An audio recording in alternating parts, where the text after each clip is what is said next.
You're watching Fox Sports, home to the World Series, Super Bowl 36, and now, the 43rd running of the great American race, the Daytona 500. The thing about Daytona and what it means to most of us drivers is this is our premier race. This is our Super Bowl. We call this the Great American Race. You know, this track was built in 1959. It was the first of the super speedways. Nobody had ever seen anything like this. Your heart's pounding, the fans are coming in the stands. People are hollering, you know, and the crews are revving up their air guns. They drop that green flag, buddy, and you head off into that first turn. And everybody is jockeying for position, and the track's dirty, and there's dust flying, and it's covering up your windshield, and you're trying to find a hole to get in, and all of a sudden you realize, I'm sitting on a hot rod today, boys. I'm going to the front, and I'm going to win this thing. It is your moment. This is your time, and it's all about you. It's all about what you've just done. We all drive into the victory circle, and victory circle it's like heaven. I mean, it's open the gates. When they get there, they open the gates, and you drive in, and that's when everything comes into perspective. We won the race.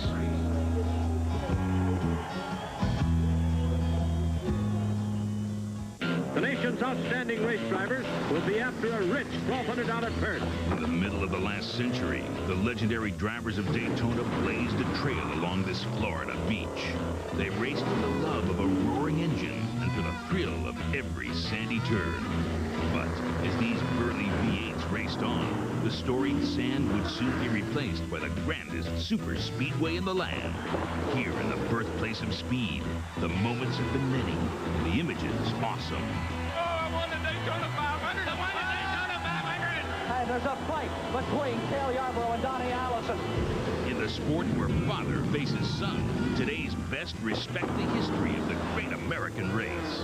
Because if one can raise his arms here in this victory lane, he can forever ride on racing's center stage. Now I think I got the crew, the team, the car, the engine combination, everything to win the Daytona 500. The thing about the Daytona 500 is you're nobody unless you've won the Daytona 500. Man and machine, power and pride, drive and thrive. Jarrett, Gordon, Burton, and of course, the Intimidator. Fox and NASCAR fly together right into the future as the world's fastest sport has arrived right here on the one and only Fox Sports.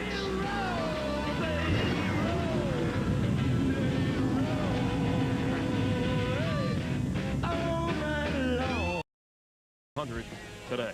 Welcome back to what many people and drivers are saying will be the greatest Daytona 500 ever. Speaking of great, this weekend we had one of the greatest quarterbacks to ever play the game with us. Fox's own Terry Bradshaw stopped by. Last night, Terry and Dale Earnhardt tried to give us a little tour of this historic track, but it turned into a bad episode of the Dukes of Hazzard. Well, folks, I'm Terry Bradshaw, and I'm here at the birthplace of speed, Daytona Beach, Florida. Now, it's about time, Fox got me away from that studio and that football crowd and got me around my kind of people. NASCAR, you got Winston Cup. I want to be on the track, and I want someone to drive me around that track. And who better than the Intimidator? I ain't talking about Darrell Waltrip either. He turned into Wussy. He's up there in the old press box. I'm talking about Dale Earnhardt. I'm going to go ask him if he'll give me a ride.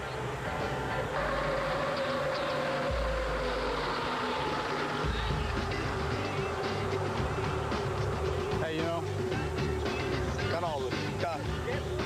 Sure hope Dale lets me drive. I don't think he will. Sure hope he does. Put your helmet on, let's go. Fox, you gotta stay out of this line coming off pit road. All right. Why am I nervous? You shouldn't be. I shouldn't be? No.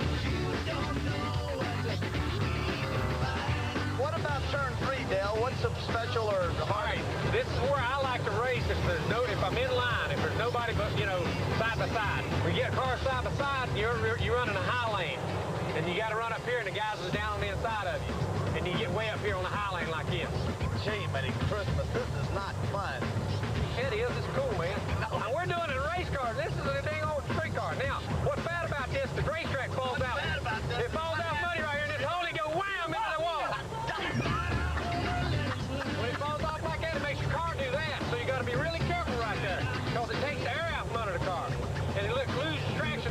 just the instant. You don't want to go down there and catch the apron too quick, don't you lose it, either, too. Golly. Let's pit. All right.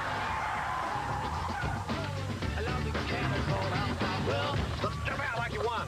Well, let's start the fight. Well, hey, we won.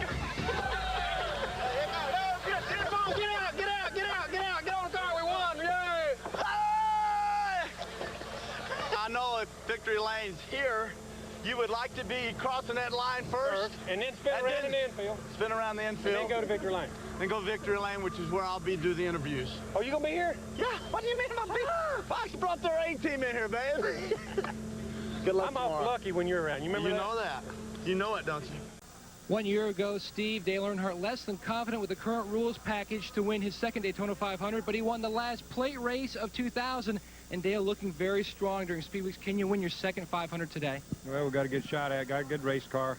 Wasn't really excited about the car yesterday afternoon, the last practice, but the car, it come around. I think it's going to be okay. We got a good engine in it, but a little wind today. A little exciting. I think it's going to be some exciting racing. Going to see something you probably had never seen on Fox. The seven-time champ rolls off 7th today. Jeannie? Why have over 200,000 people today filled Daytona International Speedway? Because minutes from now, 43 common men will fire their engines and become capable of performing uncommon deeds. They'll race these cars at 190 miles an hour, closer together than we dared apart.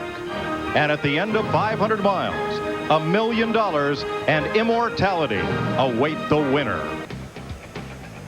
Here at Daytona, I'm going with the man who has won more races here at Daytona than anybody in history. Dale Earnhardt, the Intimidator, will pull into victory lane when the checkered flag falls. Steve, the sentimental favorite would have to be Kyle Petty, but I think the man who is rumored to see the air, if he finds luck today, Dale Earnhardt.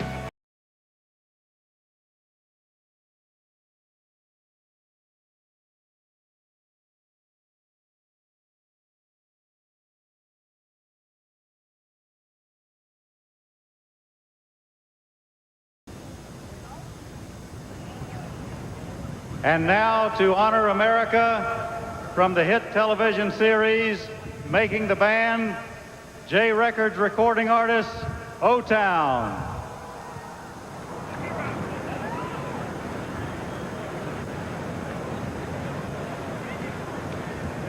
Oh, say, can you see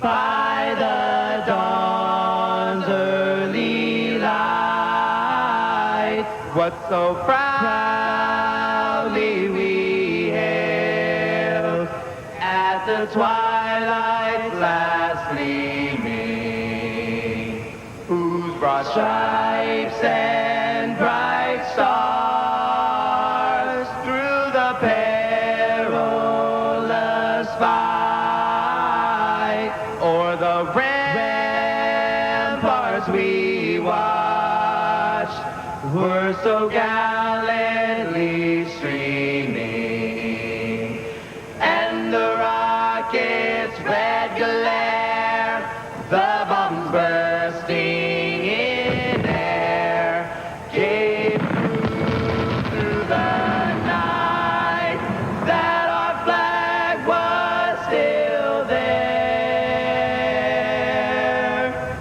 Oh, say does that star-spangled banner yet wave o'er the land of the free and the home of the brave, brave, brave.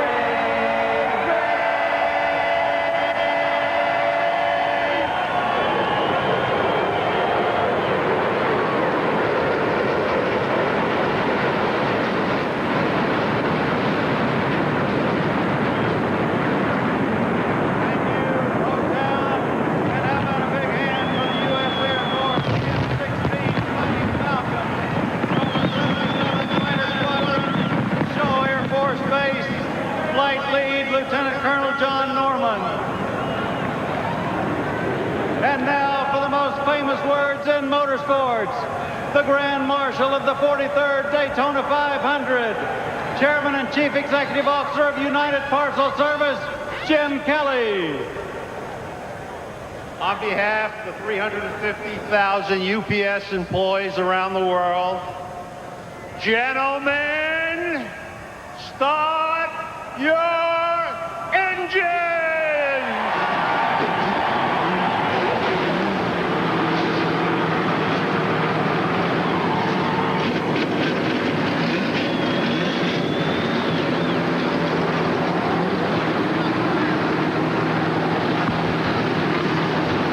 Race fans have waited all winter for this. Race teams have worked many, many months for this moment to start the Daytona 500. Hi, everyone. Mike Joy with the 1989 winner of this race, Darrell Waltrip, after 17 years of trying, and Larry McReynolds, who's been to victory lane in the 500 twice as a crew chief. Gentlemen, what does it mean to win the single biggest race in NASCAR? Well, as a little boy, I heard about Daytona. And as a young race driver, I dreamed about racing at Daytona. And then I dreamed about winning at Daytona. It took a long time. Some dreams turned into nightmares, like some of these guys have had happen to them. But there's no greater feeling, no greater accomplishment than driving your car through those pearly gates into that holy ground. In 20 years, I was a part of winning 23 Winston Cup races, but none can even come close to going to victory lane here with Davey Allison in 1992 and Dale Earnhardt in 1998. And one of the most precious moments is when they slid this ring on my finger and said, "You're the winning crew chief of the Super Bowl, the Daytona 500. That's the feel of what it's like. We'll help bring you that feeling throughout the day and throughout the first half of this NASCAR season on Fox. Frankie Muniz from the Fox Sunday night hit Malcolm in the middle is going to get a big ride here. He's riding shotgun in the safety car that'll pace this field on its first preliminary lap. Getting set for the start of the Daytona 500. Whose face will grace victory lane today? You're watching live the Daytona International Speedway. Built in 1959. It's 2.5 miles around. Those corners right there, turn 4. Banked a steep 31 degrees. The tri-oval you see right at the start-finish line where the cars are now is banked 18 degrees, just about like the roof on a ranch house. Let's have a look at the UPS starting grid for today's Daytona 500. Bill Elliott has his 4th pole for the great race. First time in a Dodge, and Stacy Compton, his first front row start ever. Row 2, two-time 500 winner Sterling Marlin, and Thursday's qualifying race winner Mike Skinner. Row 3, Jerry Nadeau having a little fun here. Last fall's Atlanta winner, and Dale Earnhardt Jr. a close second in the Twins Thursday. There's the Intimidator, Dale Earnhardt, the 98 champion of the 500 and last year's runner-up. Jeff Burton. Andy Houston is a rookie. Ward Burton, last year's Darlington winner, row 5. In the 6th row, former Pepsi 400 winner Jimmy Spencer and Rusty Wallace, who's not yet won a restrictor plate race, maybe today.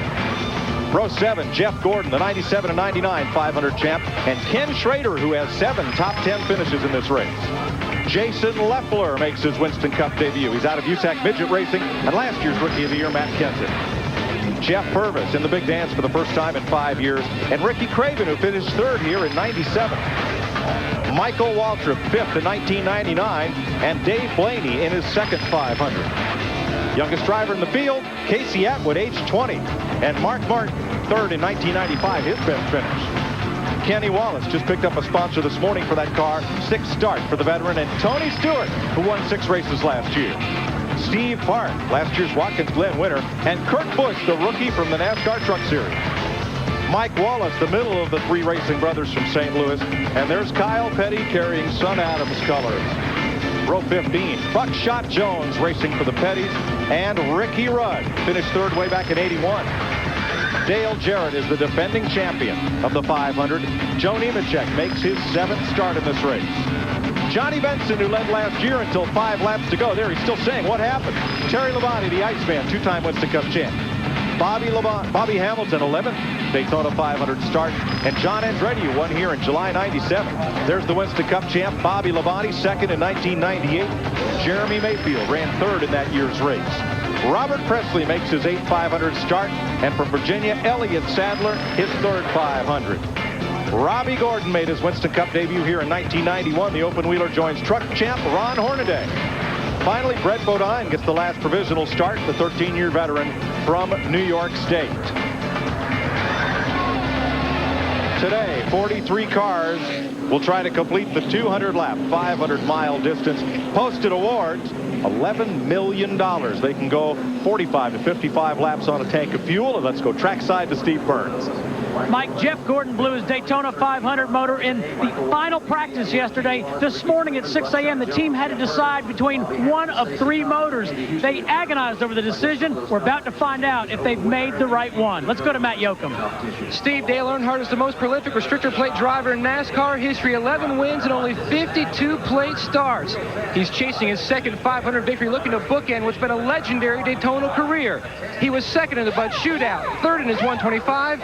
Today, chasing his 35th total victory here in Daytona. Jeannie Zelasco.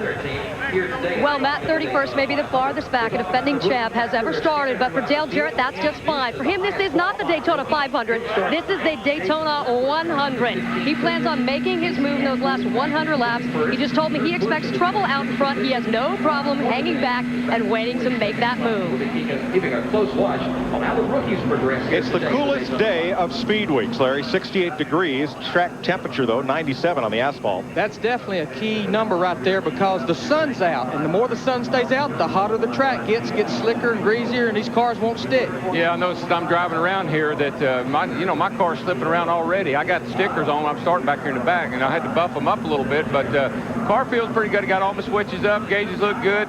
Water's up to 180 right now. Got about 80 pound of oil pressure. Getting ready to come to the line, guys. Let's all have a good day. What do you say? All right, Ron Hornaday has our Conseco cam. Dale Jarrett, the UPS cam, starting 31st. Ricky Rudd, our Texaco Haviland on board, starting 30th. Tony Stewart, the Home Depot cam, sits 24th on the grid.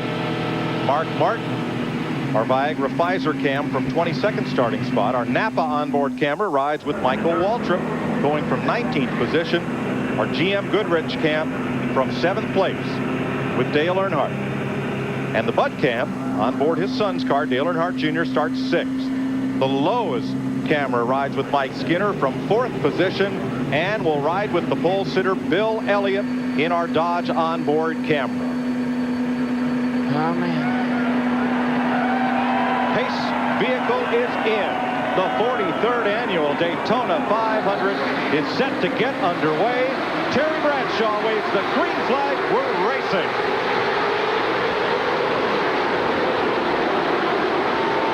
Two Dodgers up front. Bill Elliott and Stacy Compton got a well of a start, and these guys have not been comfortable with their cars. I'm anxious to see if they can stay up there. Yeah, and they haven't been on the racetrack together either, so that's that's something they set up prior to the start of the day's race.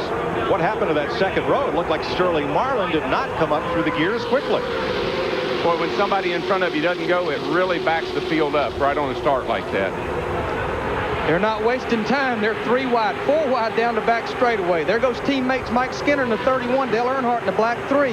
I think what we saw, same thing we saw in the 125s, getting a big jump on a restart is not necessarily an advantage. From 4th starting spot, here comes Skinner on the outside, trying to lead lap 1. He's passed Compton. He's caught Elliott. Elliott drops low to lead the first lap. Sterling Marlin's right there, too, looking on the outside. He's got Dale Jr. pushing him. I know Bill's intentions are to try to stay up front if he can. That's what his plan was. I talked to him earlier, and he said, if I can hold this thing out front, that's what I want to do. Boy, Earnhardt's back in the sucker hole early. Whew. Sterling Marlin on the outside for the lead. Well, maybe not. They're in no sucker hole yet because they're all over the place. 3 wide in the back straightaway.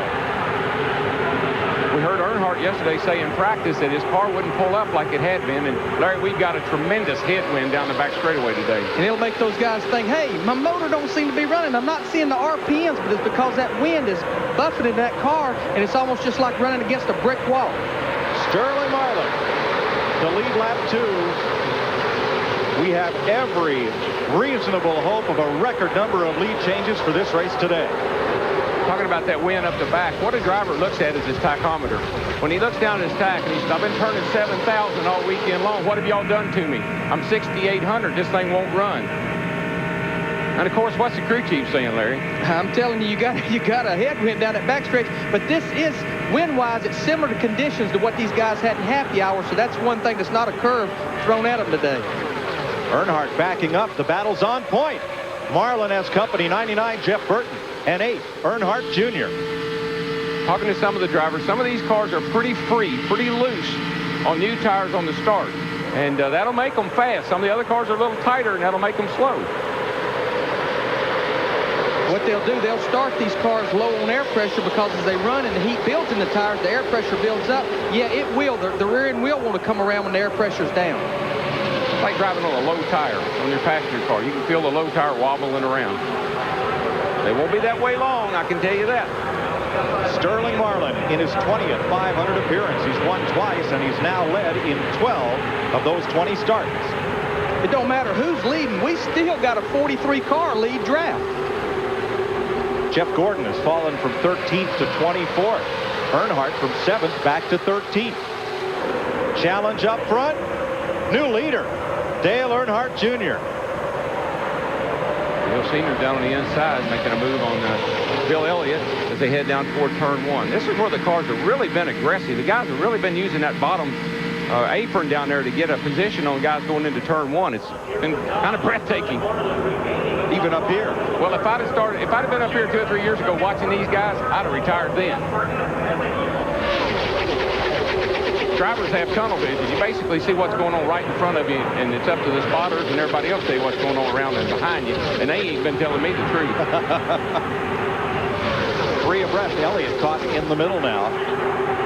Marlin fights his way back to the front. Earnhardt is leading that high line around. Mike Skinner right behind him, and then rookie Andy Houston. And Sterling Marlin's back out front again, guys. That car, that proves one thing, that 125 win was no fluke. It wasn't all about just being in the right place at the right time. He's got a pretty fast hot rod there. Tony Stewart trying to climb the ladder. He's 19th right now. Pulls alongside Jason Leffler. That's Mark Martin just in front of him. Tony Stewart has patience written on his dashboard. They made it bigger for the race today. Takes up the whole dashboard today because he is not a patient driver. He's a very aggressive driver.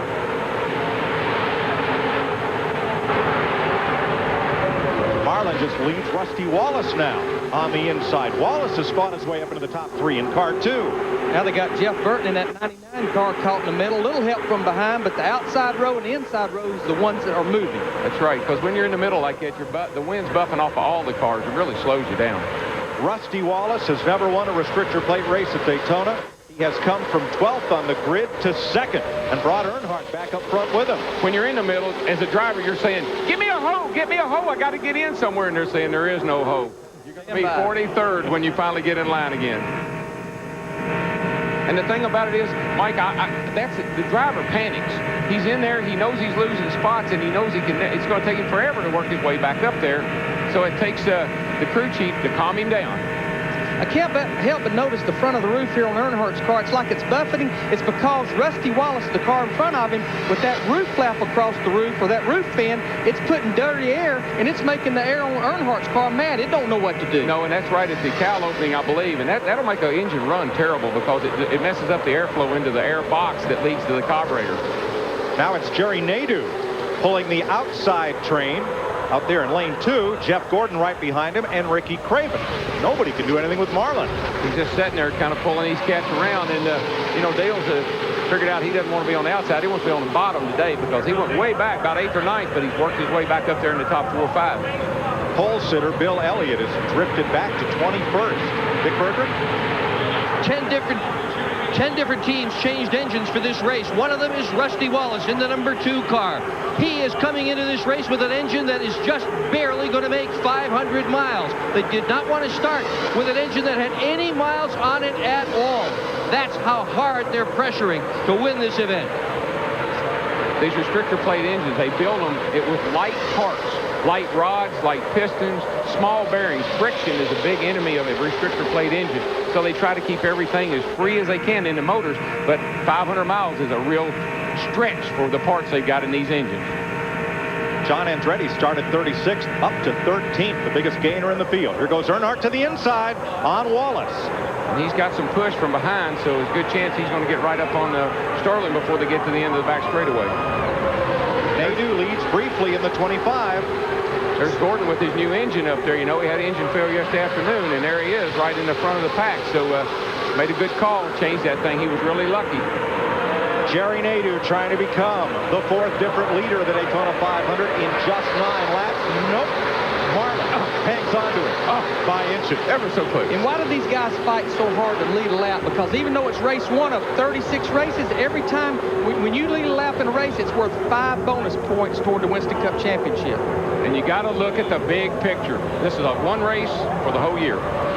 Danbury, Connecticut's Jerry Nadeau battles Sterling Marlin for the lead in the Daytona 500. 9 of 200 laps complete. This is NASCAR on Fox. The Daytona 500 on Fox is brought to you by Dodge and nearly 3,000 dealers who invite you to come see what's different. By Visa, the preferred card of NASCAR. Visa, it's everywhere NASCAR fans want to be. By Conseco. And by Budweiser, with the crisp, clean, refreshing taste you'll find in no other beer. This Bud's for you. 12 laps in, Sterling Marlin still leads in the Daytona 500. This year's Bud Pole Award for the race presented by Anheuser-Busch to Dodge's Bill Elliott, who won the pole in last Saturday's qualifying. But congratulates Bill Elliott and his team. But he is slipping back. 18th position right now. You can see how he has drifted back from the pole. Yeah, you know, I think Chip Ganassi's probably calling Juan Marlin because he'll be calling him Juan before this over with. He keeps running this way after his IndyCar driver, Juan Montoya.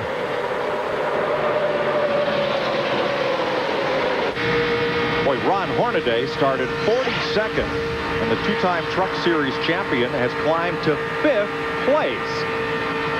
Goes to show you get in the right line, you'll go to the front. Oh yeah, and coming from the back is sometimes a little easier than starting out front.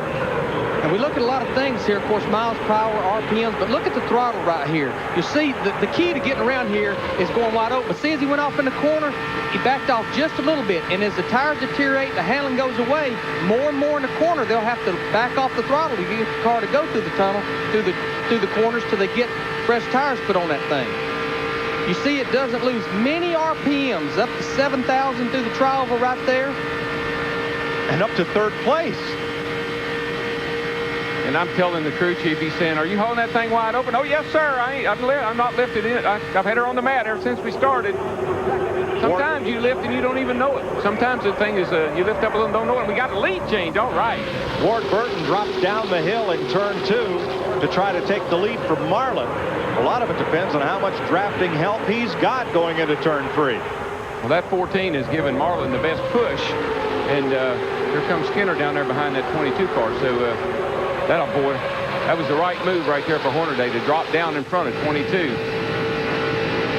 Now, outside pole sitter Stacy Compton has dropped back to 13th. Matt? Mike, coming into today's race, NASCAR has a rule here in Daytona.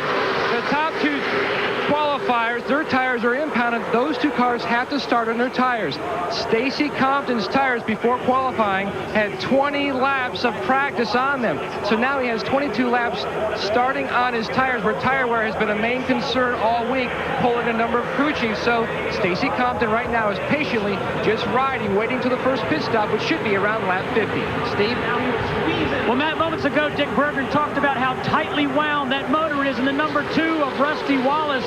Rusty has a teammate in Jeremy Mayfield on the 12 and a partner in Robert Presley in the 77. Between those 3 teams, they have been through 9 motors during speed weeks. In fact, the motors have made 2 trips back and forth from Daytona to Mooresville, North Carolina to get worked on. Let's go to Dick Berggren. Ron Hornaday today in the number 14 car. An incredible run this afternoon. He's currently running right around 5th position. That car was virtually demolished in a qualifying race here on Thursday. They flew a new door in. They flew in sheet metal equipment so they could rebuild it. The whole side of that car was redone here in the garage, repainted. They just crossed their fingers they got it right. Looks like they did, Mike.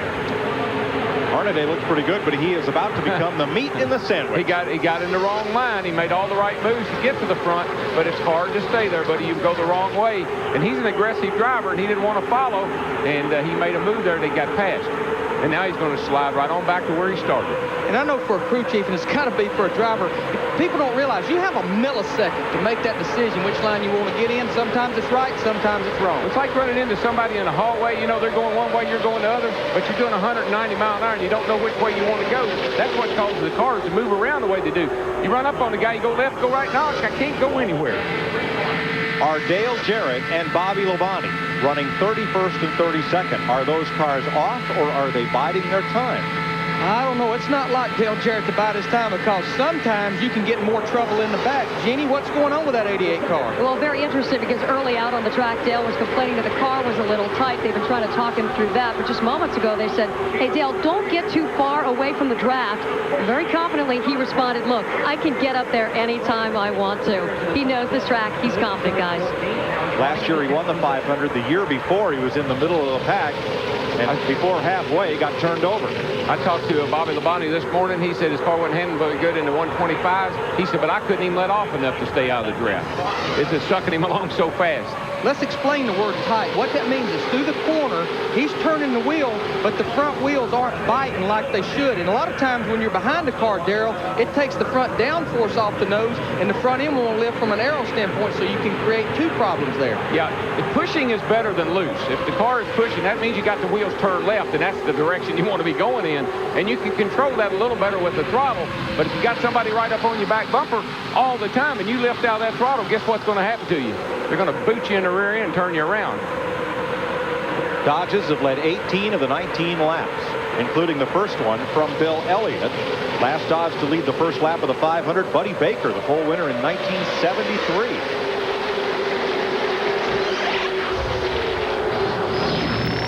Here, I'm going to show you what tight is. Watch this guy go through the corner. Watch his hand position. He pushes up the hill. He goes up the racetrack. That means he's turning the car, but it won't turn the way where he wants it to. See how much effort it takes? See all that steering input he has to put into it? It's oversteer. You can't get it to turn.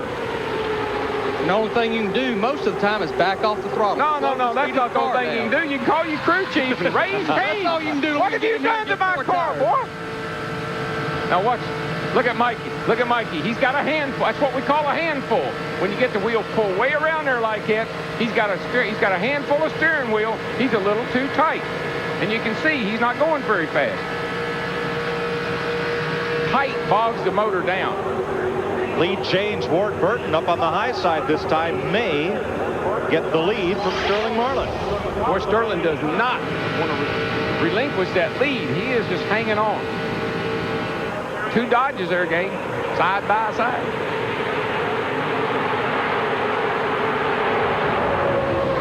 And old Jerry Nadeau just kind of slipping along.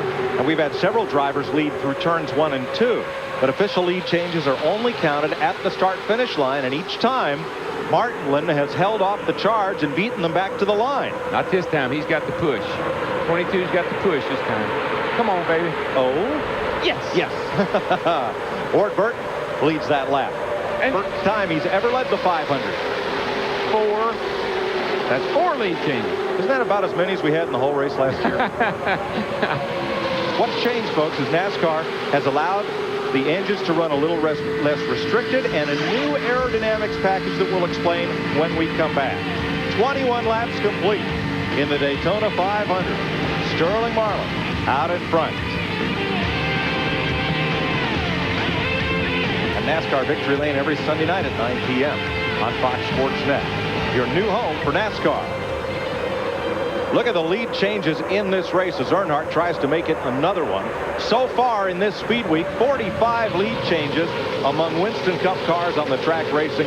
Last year in all of speed week, only 14. I was here one time. I had a car in 1988. It was so fast that nobody could pass it. Earnhardt to get up behind me like he is right now. I'd look back and his hands would be smoking. There'd be smoke coming off that steering wheel. His eyes would be about as big as a pair of binoculars. His teeth would be showing. That's incentive to keep out front. That's that look right now that he's giving Sterling Marlin. And here's all I could hear.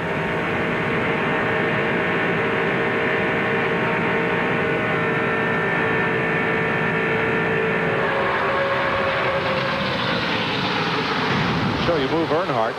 Put on Mike Skinner. Inside. Inside. That's called the... on your back. Watch your back. That's Skinner's spotter telling him inside. The black car is inside. That's called a passing signal. Dick Berggren. Mike Skinner and Dale Earnhardt traditionally, although they're partners, teammates, don't ordinarily work very well together on the racetrack. This Speed Weeks has been different than any we've seen before. They've spent a lot of time in the garage area talking back and forth, crew chiefs talking back and forth. We've seen them working better together on the racetrack than before. That could pay big dividends when this thing gets down to the end. Look at Earnhardt. Right down to the apron to take the lead. With Jeff Gordon pushing him in the 24 car and Dale Earnhardt Jr. in the red car, the 8 car pushing with him. Darrell, he was down there in the Bermuda Triangle for a while. I'll tell you one thing. I've been out there when there were 2 Earnhardts there, and I've been out there long before now when I thought there was more than 1 Earnhardt on the track. I can tell you that. Earnhardt has now led in 19 of his 23 Daytona 500 starts. Jeff Hammond. Mike, earlier today, I was talking to Earnhardt's crew chief, and he told me then that he thought just like the 125, that they could get their car to the front, that they could comfortably lead this pack around here today. I don't think he'll stay there very long, because that 40 car did not like what happened to him. Chevy, Dodge. We're going to play dodgeball here as Marlin comes up behind Earnhardt. And he did it by himself without no help. Yeah, that 40 car, Sterling Marlin. Trouble up here in turn 3 and 4. 2 cars slide up against the wall and then get free. Something happened to that. It's Rusty Wallace in the 2 car. I believe he's got a right in the 5. I think he's got a right front down. He's trying to get to pit road. And he will without incident. We will stay green. Locking up the right front. First pit stop of the day, unscheduled for Rusty Wallace. Right front tire, flat. Steve Burns. And Rusty Wallace off pit road. Smoke coming from the right front of that number 2 car. We understand he may have come down pit road too fast. Over 18 coming into the Daytona 500. 15-second penalty for Rusty Wallace. He's going to go a lap down with that. 15 seconds here. That's from here to eternity. Especially while they're out there under green. They're coming off 4 now, so he's definitely going to go 1 lap down, but you can't run faster than 55 miles an hour. And here they go by him right there, so he is 1 lap down, just 29 laps into this Daytona 500. But Larry, the good news is if he can get up to speed, he can catch onto the back of this car, this big draft right here. And if things work out for him, it's an early pit stop, but he can stay out longer than anybody else now. I'm glad as my driver, you feeling that way. We make this lap back up. It's the Daytona 500. Don't let me down now, baby. Keep me pumped up. But that's a tall order, because with the tall gear these cars run, it takes them more than a full lap to get up to full speed. Well, you saw he came out right there with them, and they're just, kind of blowing by him there. But he's got some cars to draft off of. I don't know if he got into the fence or not, or if he got in that car beside him. They made some contact look like. And there's the damage to the tire, the inside of the right front on Rusty Wallace's car. Jeff? Mike, right now this is where Robin Pemberton is trying to get control of his driver once again and let him know that, hey, it's a long, long way before the end of this thing. Get caught back up. Everybody's got to make a pit stop and start cycling through. He still is not out of this race technically yet. He's probably trying to remotivate him. Steve?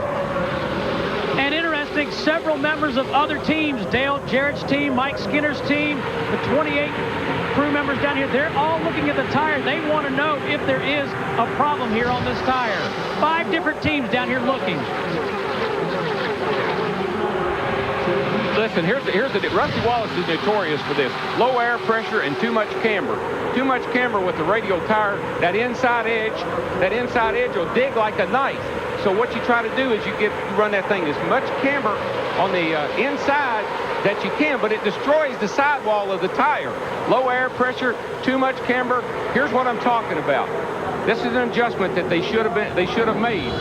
Larry, you explain the camber. Well, camber's how much the front tire is leaned in at the top. And the problem is right in here, that's on the inside edge all the way down the straightaway. It's what we call the footprint. It's running on the inside edge. But what you want to try to get is that full footprint in the corner on the ground, and that makes that car go through the corner because the whole tire is gripping the racetrack. Now, how do we fix that? Just a simple little adjustment. Put that spacer in there and lean that tire in there. But again, with these long straightaways, you can run on that inside too much, and that's what eats it up. And as we said, there's the tire. It says it's cut, and it is, but it's cut over in the side there where they got it covered up. Dale Earnhardt, Ward Burton, Mike Skinner, and Ron Hornaday has fought his way back to the front four, driving for A.J. Foyt. 32 of 200 laps complete, and Earnhardt is out in front. You're watching NASCAR on Fox. 500. 1,000 feet above Daytona International Speedway, the Budweiser.com airship.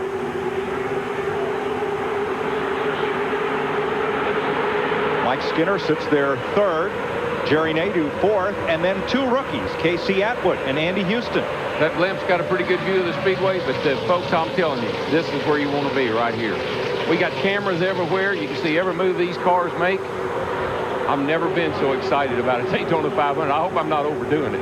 Boy, you talk about Casey Atwood in the red 19. I talked to Ray Evernham this morning, and he said, we felt good about Casey's car yesterday. But Casey come in and said, Ray, this motor just didn't run. And he said, I started to question Casey. He said, but for 10 days, everything that kid has told me, he's been on the mark, and I wasn't going to doubt him about his motor. And let me tell you something else about him. He had to run his way into this race through the 125. He didn't qualify well, and he drove a whale of a race in the 125. Bill, on the other hand, slid back. I don't believe Bill's been in a racing situation all weekend. Ward Burton's backed up. He's gone from second, now back to fifth, and the inside line is moving past him. There's a look at Bill Elliott, the pole sitter, who was all the way back to 42nd place. And just in front of him, Winston Cup champ Bobby Labonte in 39th, and Dale Jarrett in 37th position. A lot of big guns running at the back of the field. Matt? And Mike, Jeannie Zelasco talked earlier about Dale Jarrett fading to the back. Actually, in the drivers' meeting, Dale, Bobby Labonte, and Johnny Benson struck a deal to, when the green flag dropped, to fade to the back and just let the race play out because of the new aero package with a strip across the top and the plate. They know they can get back up to the front. The one complaint, they are complaining about their cars being tight due to a crosswind off turn 2. Lead change, Mike Skinner, who won Thursday's qualifying race by 4/1,000th of a second. He has gone to the front. 7 lead changes in 38 laps. Last year, only 9 lead changes in the whole Daytona 500. I made this statement a year ago. Got a little bit of trouble. They didn't need seats in the grandstands a year ago. They needed to put cots because everybody was going to go to sleep. This year, they don't even need seats because nobody's sitting down up here. A new aerodynamic package. Look from the back of Mike Skinner's car and look at the roof of Jerry Nadeau and see that strip that runs right across the top of the roof. And that's something we didn't have a year ago, but what that's doing is poking a bigger hole in there, and that's what's allowing these cars to pull up and make a pass. Also, they have 70 degrees of spoiler on them versus 45 degrees last year. A lot more drag in the car, a lot more downforce. Then under the hood, the plate is a 32nd of an inch bigger than a year ago. That don't sound like much, but that's about 25 to 30 horsepower. Hey, man, my kid there from Nashville is trying to get out in the front here. He was up there with Skinner. He's on the outside. He's running third. 20-year-old Casey Atwood. He's a rookie. Last year here in the Busch race, turned over. This year he's up there fighting for the lead in the Daytona 500. Mike Skinner, the reason he's moving back and forth, he's trying to see which one of those lines is going to come with him. He don't want to get suckered by the whole line on the high or the low. But, Dick, what's happening with the black 3? He's just called in, Larry, and he has said that the wind on the backstretch is just killing him. It bothered him last night as well during the final practice session. They changed intake, carburetor, and even the oil cooler on that race car. It didn't get the job done. To that.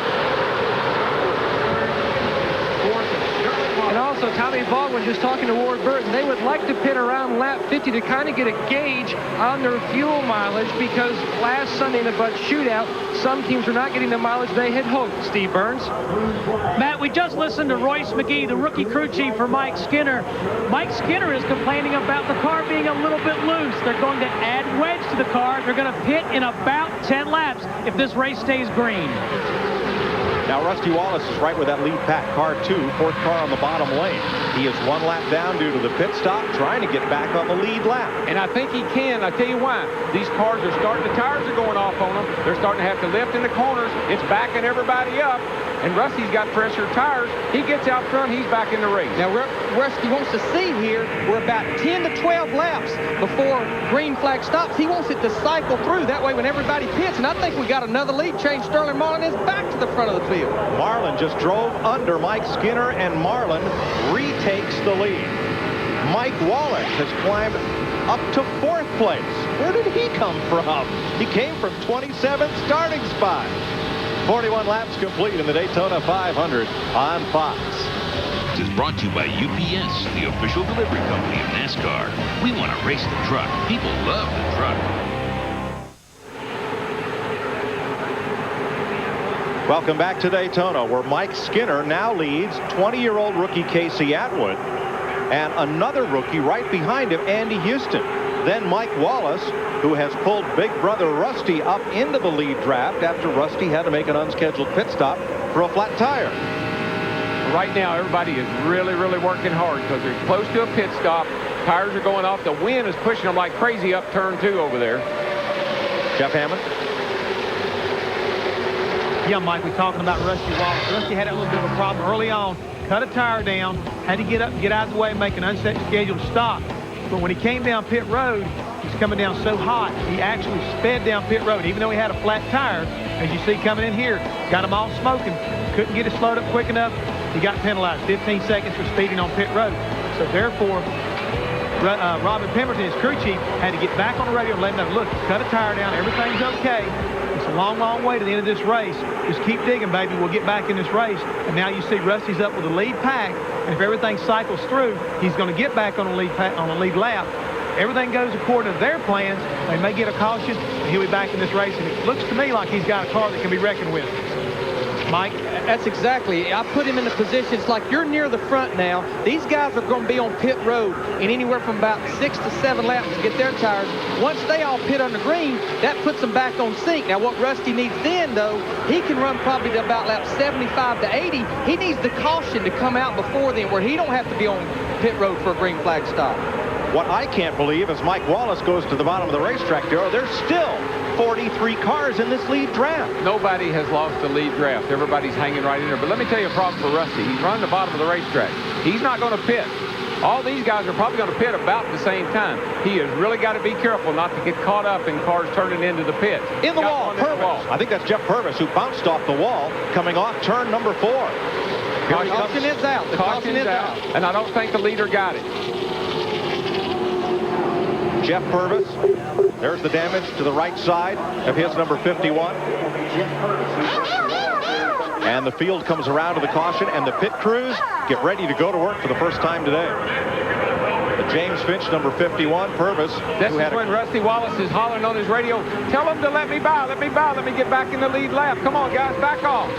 The rule, though, is you need to be in touch with the leader to race him back to the line. He's coming. He's coming, but I don't believe Sterling and Skinner, those guys are going to let him beat them back to the line. If I'm Skinner's crew chief, I'm saying, look, Rusty Wallace has got a fast race car. We don't need to let him back on the lead lap. And they don't. They will take the caution flag and pin Wallace 1 lap behind the leader due to his unscheduled pit stop. Watch the white car right side of your screen. Here he comes. Here he is up here. It looks like he has a tire go down to me. It just looks like his car took off on him and bounced it into the fence. Looks like the right front may have gone on it too. And folks, they are not bad tires. We just do bad things to them. We either run low air pressure, which hurts them, or we run too much camber. And normally there's no warning when that tire goes away. Normally you hurt it when it's a new tire, but it don't show up till late in the run like on Jeff Purvis's car. Exactly. Well, this changes the complexion of things. And Jeff Purvis will be towed back to the garage. Dick Berggren. Earnhardt is going to take 4 tires when he comes in, all during speed weeks. That has been the fast way to do things. His crew here ready to go. Steve Burns. Well, Dick Berggren, everybody's at the ready here in the 31 pit of Mike Skinner. He's a little bit loose. They're going to take a little air out of the left front and add wedge. Let's go to Matt Yoakum. Both Burton brothers, the 99 of Jeff Burton and the 2204, are reporting their cars are tight. Both will take on 4 tires. It's going to be a wedge and air pressure adjustment for the 99 and just air pressure for the 22. Jeannie? Well, a bit of a development from the 88 car all along, talking 4 tires and even taking 2 pounds out of that right rear. But guess what? Now they're just going for 2 tires, a change of plans as they worked on that deal with Johnny Benson, working on a deal with the tires as well. Well, Buddy Baker can breathe a little easier. He holds the race record set in 1980. Average speed for 500 miles, 177.6 miles per hour. The first 100 miles of this race were run at 182.3. Earnhardt just ran into the back of Schrader coming into the pits. I mean, he knocked the fire out of him. 41 cars will be on pit road, all but Rusty Wallace and Jeff Purvis. Let's go to the pits and Matt. Both Tommy Wallace and Tommy Baldwin changing tires are already on the left side of the car. They made an air pressure adjustment to the right rear to help loosen up this 22 car. They're getting the second cannon. He's out of the way, Steve Burns. Jason Paulbrin, Sam Tubbs changing tires on the 31. But he's blocked it. He has to back up to get around Kenny Schrader. Oh, tight squeeze, but he does make it. Casey Atwood also has to be pushed out of his pit stall around Mark Martin. Not a lot of room there, Larry, when you're trying to get all that service done in a hurry. That's the only thing bad about pit stops on the Cops, especially this early in the race, because you've got 41 cars on there and nobody gets in their hole. It looks like Jimmy Spencer's day may be coming to an end. And Jeremy Mayfield, too fast down pit road. In the 18 car, they made some major adjustments there. I believe they took a bunch of spring rubbers out of that car. Dick Berggren. Well, there is some damage to the front end of Earnhardt's car. The crew said don't worry about it, but that may be more psychology than anything else. The hood is pulled up just a tad. Could affect the aerodynamics of that race car. Could spoil his chances to win his second Daytona 500. Aerodynamics are so critical. These teams spend hours massaging the shapes of these cars in the wind tunnel, and then the drivers massage them out on the racetrack. Oh, yeah, and, you know, you heard Earnhardt complaining about the car didn't run that good down the straightaway because of the headwind, and that's going to make it worse. Jimmy Spencer is pushed behind the wall. The former NASCAR modified champion may be out of this year's 500. We're under caution. You're watching the Daytona 500 on Fox. Kellogg's pit crew has a new paint job and some added orange. That's all duct tape on the front of that. Surprised Tony Tiger still has his eyes open after getting involved both in the Rusty Wallace cut tire and now being tangled up there with Jeff Purvis. Yeah, he's trying to keep all those cornflakes in the box is what he's trying to do. It's so important to keep the front of the car just as clean as you can, because that's the first part of the car that sees the air. If you've got it all distorted and holes in it, and Darrell, how did we ever race without what we call that duct tape, 200-mile-an-hour tape? I just use baling wire myself. Here, let's show you what happened to Dale Earnhardt and Ken Schrader coming into the pits. And I believe I can explain. Here's Earnhardt right here. Now watch this car come up on the outside over here. Earnhardt wants to race everybody. And he looked over and he saw that kid coming. He said, let me show you something, kid. You're not going to beat me on pit road. Whoops, Kenny Schrader's in my way. But now Dale Earnhardt wouldn't know how to drive a car if it didn't have the front end beat in on it. That's exactly right. Larry. Steve Burns.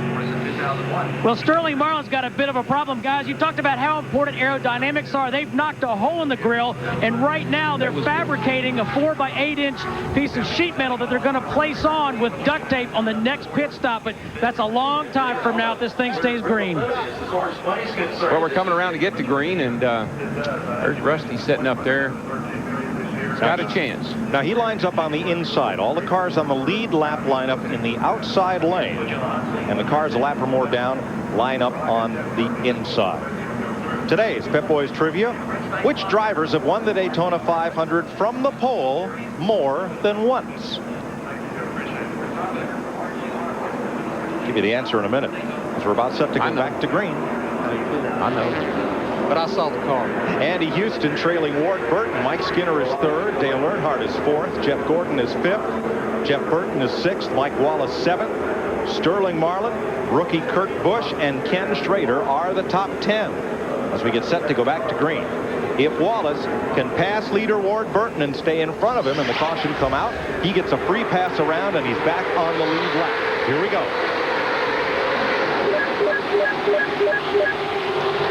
He's probably fast enough to get in front, but I don't think there's anybody going to let him stay there. He's going to have to hook up in there somewhere and draft his way along and hope that a caution comes out. Rusty Wallace in front of race leader 22 Ward Burton. A little more strung out on this restart. Yeah, Rusty would love to see the caution fly, something come off a car, some of that tape or anything right now. Just a little light caution, get him caught back up, be back in the race.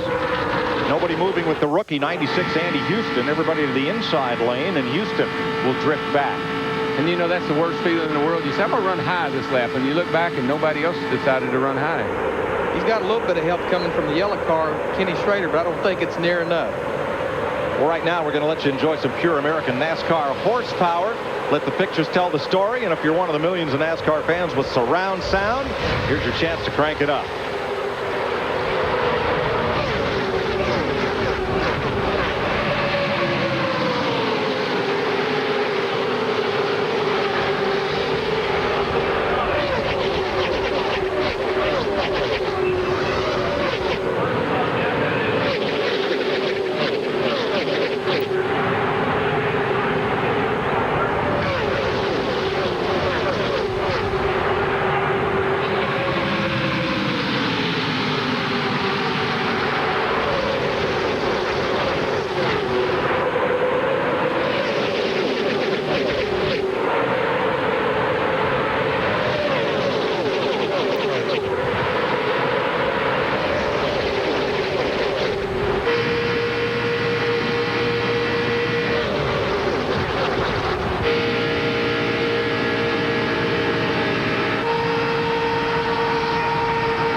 Cars now in that lead draft, and a rookie, Kurt Busch, going for third place there behind Sterling Marlin. Got pinned in traffic. Earnhardt Jr.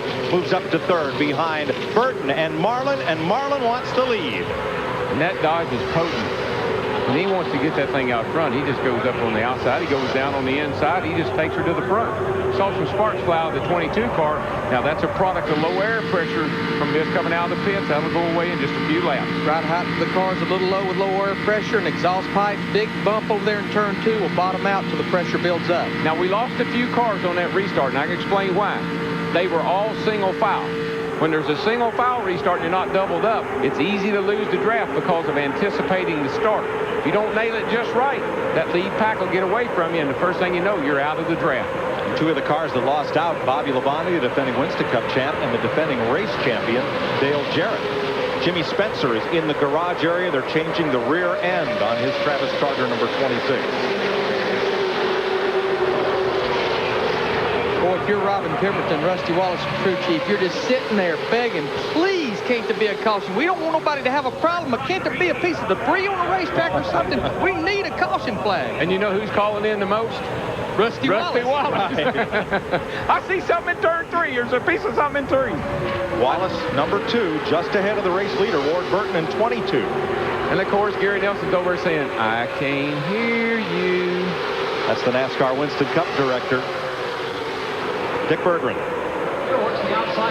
Ricky Rudd, who was one of the pre-race favorites, has just called his crew and said he has a vibration in his car. Vibrations do not go away. They are often the result of a loose wheel or some sort of a fairly significant problem. So far, he is hung out there on the racetrack. And it's a terrible place to be as a driver. You don't want to make a pit stop and find out there was nothing wrong. Maybe it's a tire that's just a little out of balance, or maybe it's just something is happening to the car, but it has no big effect on the car. So if you pit, you're out of the Daytona 500, and you can't afford to do that. Darrell, I've been watching the 88 car since the restart. They had dropped almost 2.5 seconds behind, but in 2 laps, they've closed it back down a full second, so they're coming. Yeah, that group back there, we know that the 18, the 88, those cars in the back there, the 12s back there, they're fast race cars. And I think if we saw Dale Jarrett, if you think about practice, he did a lot of running all by himself for this very reason.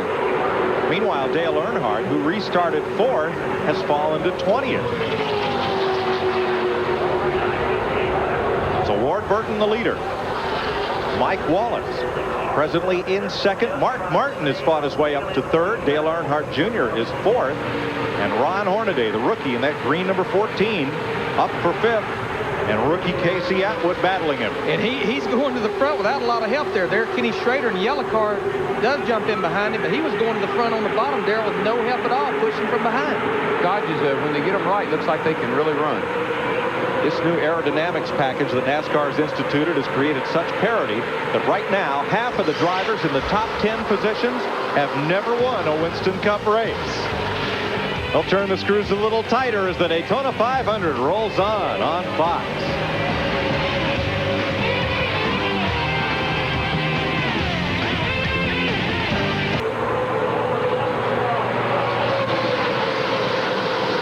Welcome back to Daytona, where Ward Burton continues to lead, Dale Earnhardt Jr. and now Dave Blaney. So, who are the drivers who've won the Daytona 500 from the pole more than once? Bill Elliott. That's my pick, too. And Cale Yarborough. Cale Yarborough, yeah. Our Pep Boys trivia. You're riding with Bill Elliott, pole sitter for the 500.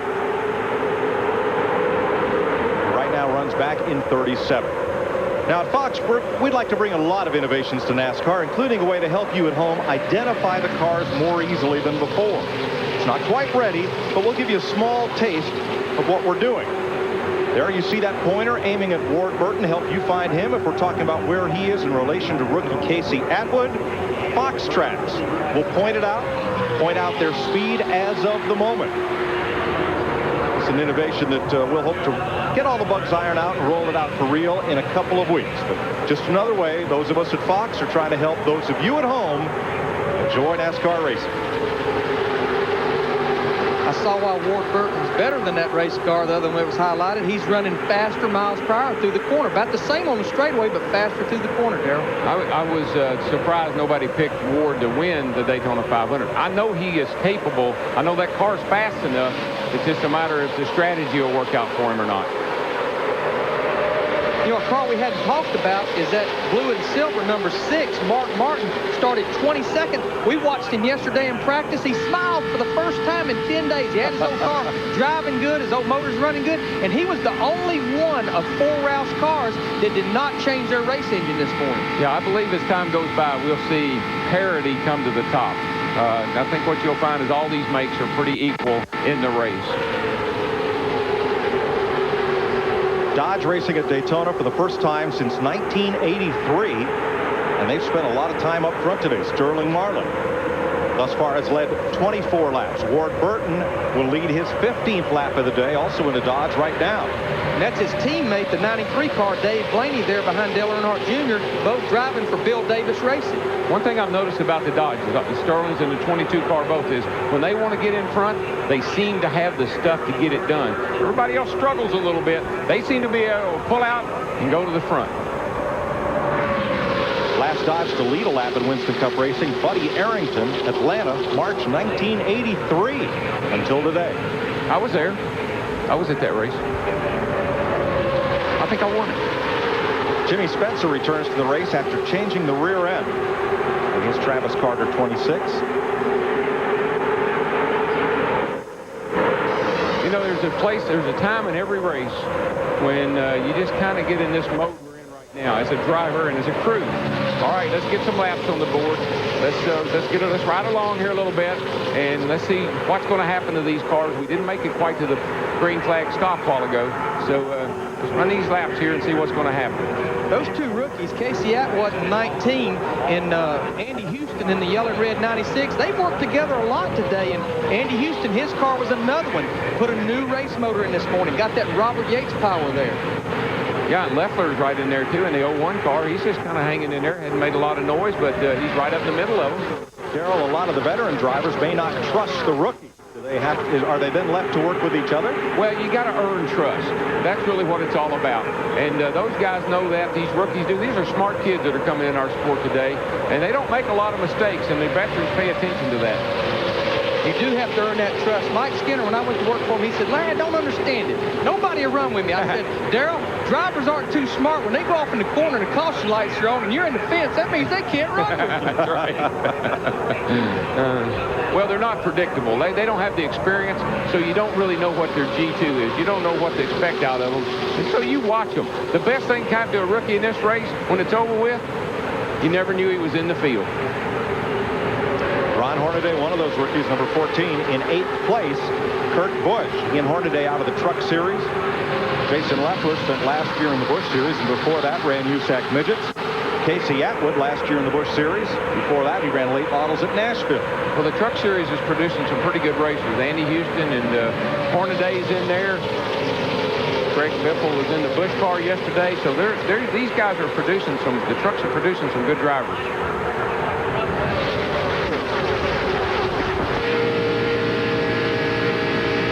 This is Mike Skinner, was up there leading before the caution. After the caution, remember they talked about his car being a little loose, going to make some adjustments.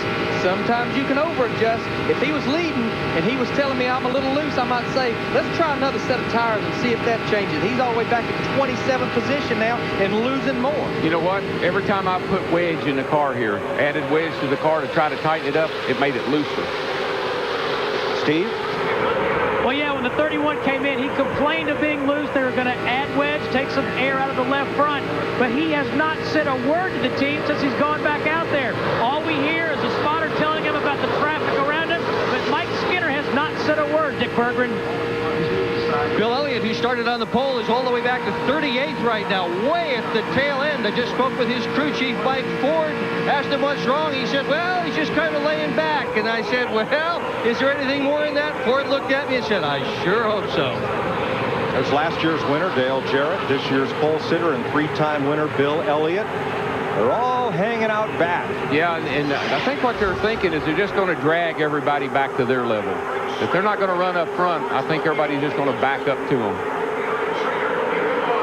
I don't know. Tell that to Ward Burton and Dale Earnhardt Jr. as they bring this group around.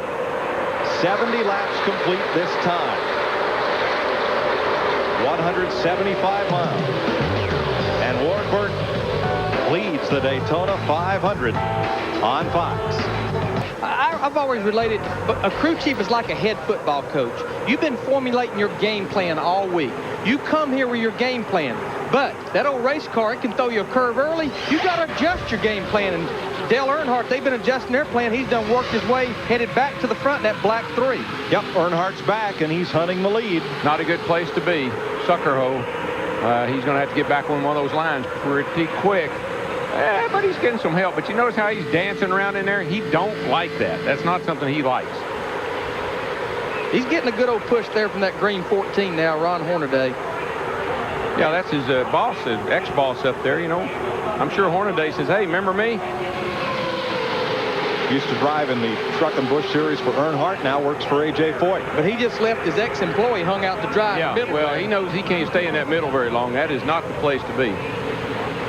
He'll be in the back in a hurry. Boy, Hornaday just barely got in front of Kurt Busch in the 97 car, and Kurt's going to say, hey, you're going to get in there, you're going to take my push with you. Right with him, John Andretti. He's moved up to challenge that top 10, and Petty's 43. Another rookie caught in the middle. There's the red nose of Andy Houston's car. And here comes Earnhardt down the inside. Under Marlin, 3 wide through the trioval. And he almost took the nose off Marlin's car coming back up. I believe Schrader led that lap. He did. Good man, Schrader. That outside line is on the move right now. They got a good run through the trioval. Got us another lead change there, boys. Yep, Ken Schrader becomes the 8th different leader of this race. That car has been strong all week. They hadn't made very many adjustments to that race car. They've just kind of fine-tuned on it. It's run good and it's drove good all week. Biggest movers of this race, Ron Hornaday, 33 spots ahead of where he started. John Andretti's picked up 23 spots. Mark Martin, Kurt Busch, Brett Bodine, who started last. Jeff Hammond. Mike Joy, I've been watching the win from down here at my vantage point, and I'm telling you, it's really starting to kick up. And also notice that overall lap speeds are off considerably from practice as well as from the 125s, and I believe this wind's got something to do with it. That's a stiff breeze across turn 1. Yeah, and I believe those Dodges may have anticipated that because they seem to have a little bit better gear selection to me. They can really stretch out down that back straightaway. Sterling and the 22 car both. 4 top contenders are way out back. Bobby Labonte, his teammate Tony Stewart, as Mark Martin goes to the lead. Well, that's that old dog he said wouldn't hunt. He's been complaining about that car for 11 days. We talked about it earlier. He's done something that it takes to get the victory lane here at Daytona. You don't always have to be the fastest car, but you got to have the best handling car. And I know Mark knows more about cars than most of the guys out there. Here we go. That's another one. I'm keeping count right there. 16 lead changes now among 9 different drivers. It's funny how they ride along. Nobody wants to lead, and they just kind of, somebody stays there, and all of a sudden here they come and start racing.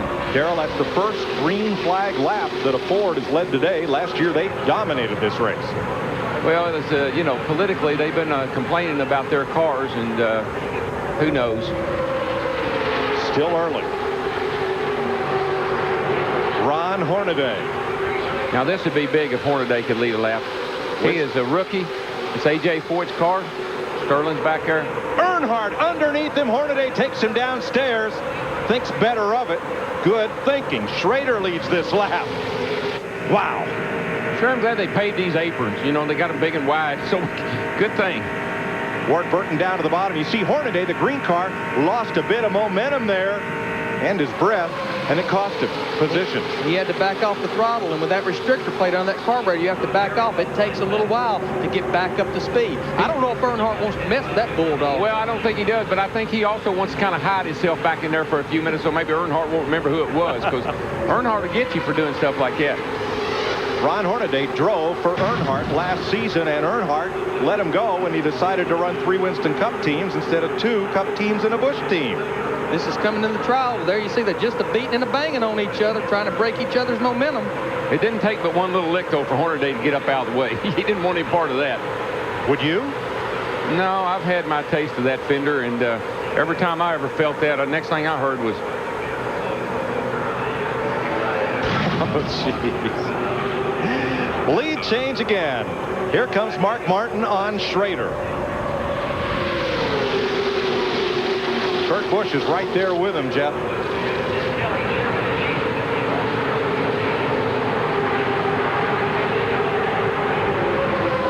Mike, I'd like to add the young man you watching back in that 97 car, Kurt Busch, driving for Jack Roush. I worked with him about 7 races last year, and I got news for you. The kid is probably one of the sharpest drivers I've ever worked with, including you, Darrell. I'm telling you right now, the kid has got some talent. He's had a really tough 11 days here at Daytona, but Jack and the rest of the crew have worked very hard on the 97 car, and they've got him up there in the front right now. It looks like he's doing a very good job. Mike? Jack Roush told me 3 times this week, I said, Jack, what's wrong? Jack, what's wrong? And he said, DW, we're here for 11 days. You don't use all your stuff up till it's time. Steve Burns. Well, Kenny Schrader's having a great day here today. They were one of the teams that changed motors, but they made their change before happy hour yesterday, the final practice before this race.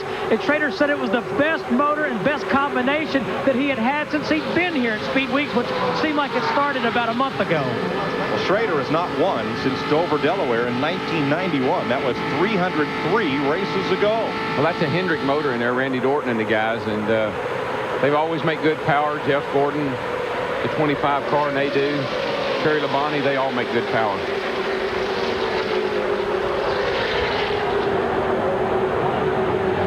First 500 that Ken Schrader has led since 1996. 9 different leaders.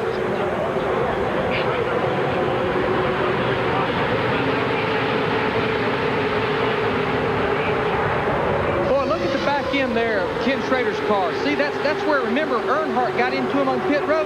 And Darrell, what I've seen with these race cars, sometimes that rear bumper being a little higher, that thing will go through there because that rear bumper's not hanging down, catching that air. Bobby Allison dropped, he and Gary Nelson dropped their bumper off here in 1981 or 2 off of their Buick. and picked up a ton of speed, dropped it off in the race. They had it rigged up to fall off. Now, Gary said that wasn't on purpose. That it got knocked off. Exactly. Ken? I tell you, somebody ought to be standing up in the pit, jumping up and down, if he could, is A.J. Foyt.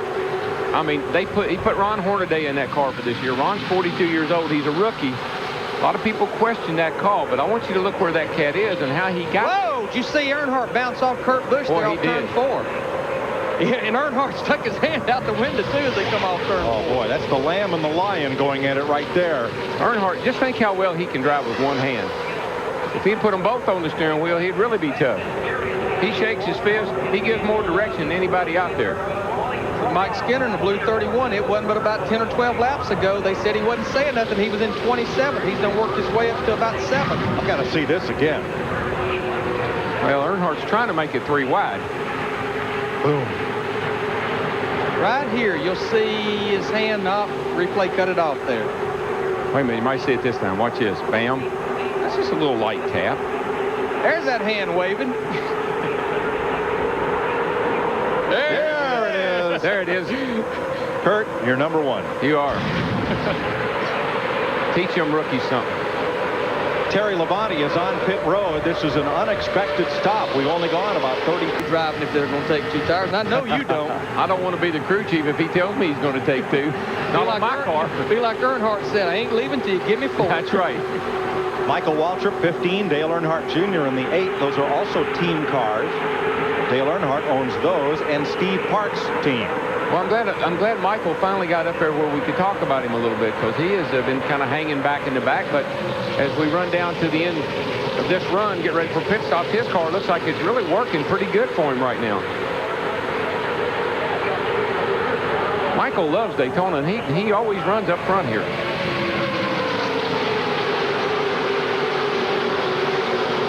Michael Waltrip up to 9th spot. Darrell's younger brother. Jeff? Darrell, I just wanted to let you know that when I was talking to Michael early this morning, he told me he was going to take a little bit from you and a little bit from Earnhardt and try to mix them together to make the day's run. He said, I'm going to lay back for a little bit, get a feel for my car, tune on at the first stop, and I'm going to the front.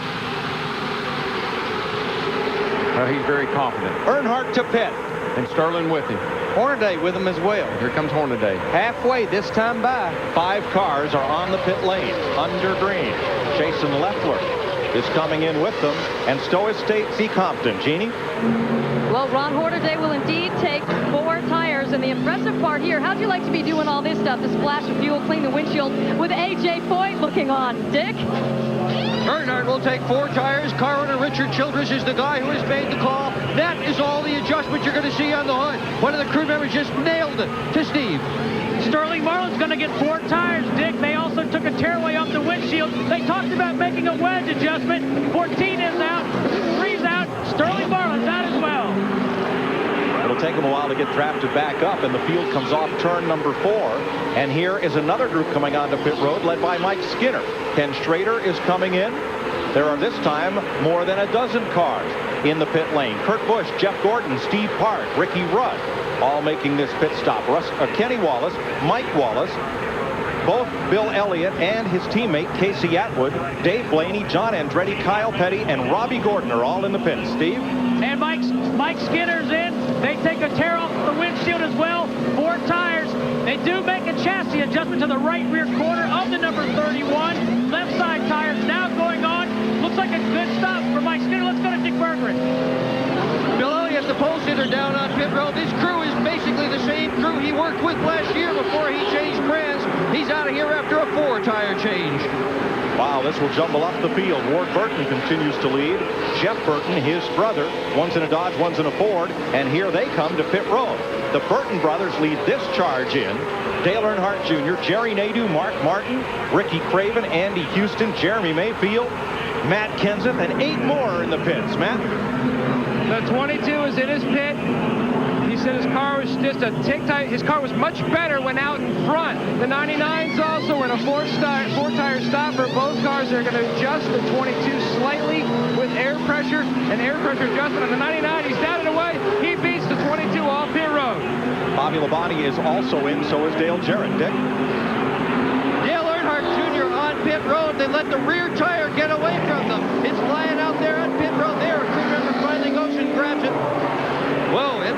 rolled across pit road. They were lucky to grab that thing before it fell over. Green flag stops continue. Rusty Wallace comes in and brings Michael Waltrip with him. Buckshot Jones, Casey Atwood is coming back in for a second stop, and Jimmy Spencer. And I'm not sure if that is Dale Earnhardt Jr.'s tire, that NASCAR will not bring him back in for a penalty, because if your tire rolls across center line of pit road, it is a penalty.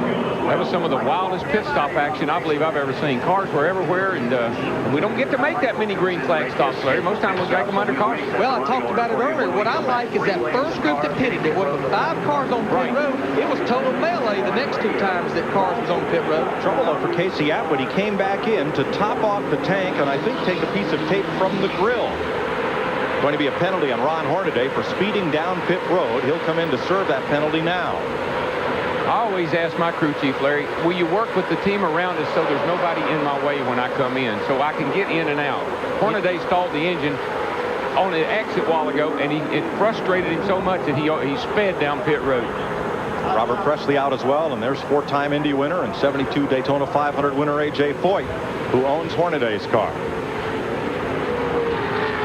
What happens to a driver, guys, is when he's been out there driving, and he's got his right foot pegged, when he comes in, the clutch foot don't work so well. Jeff Gordon assumes the lead. Earnhardt chomping on his back bumper, cuts to the inside. And Skinner will lead this lap from Earnhardt by about a foot. That's the way it's been all day. Well, that's a car we hadn't talked about much. The yellow car there behind Earnhardt, he drives for Dale Earnhardt. That's Steve Park in the yellow number 1. He's finally made his way up to the front. Well, Kyle Petty is back on pit road. Made a stop a couple of laps ago. Now comes back in for a penalty stop, and now Kyle is away. You know what? You can usually tell who have the best pit crews when you have green flag pit stops. You see how it broke up that front pack into about a group of 15 or so, and then another group of 15 or so. Mike Skinner came in first, came out third. Casey Atwood had to come back in to retighten lug nuts. That's put him back into 13th place. And we're told the penalty on Kyle Petty was because it is his tire that is sitting out in the infield grass. It got away from the crewmen on his scheduled pit stop. And you know what? They're going to leave it there, I think. They don't want anybody to know whose it is. We're just past halfway in the Great American Race. 105 laps complete in the Daytona 500.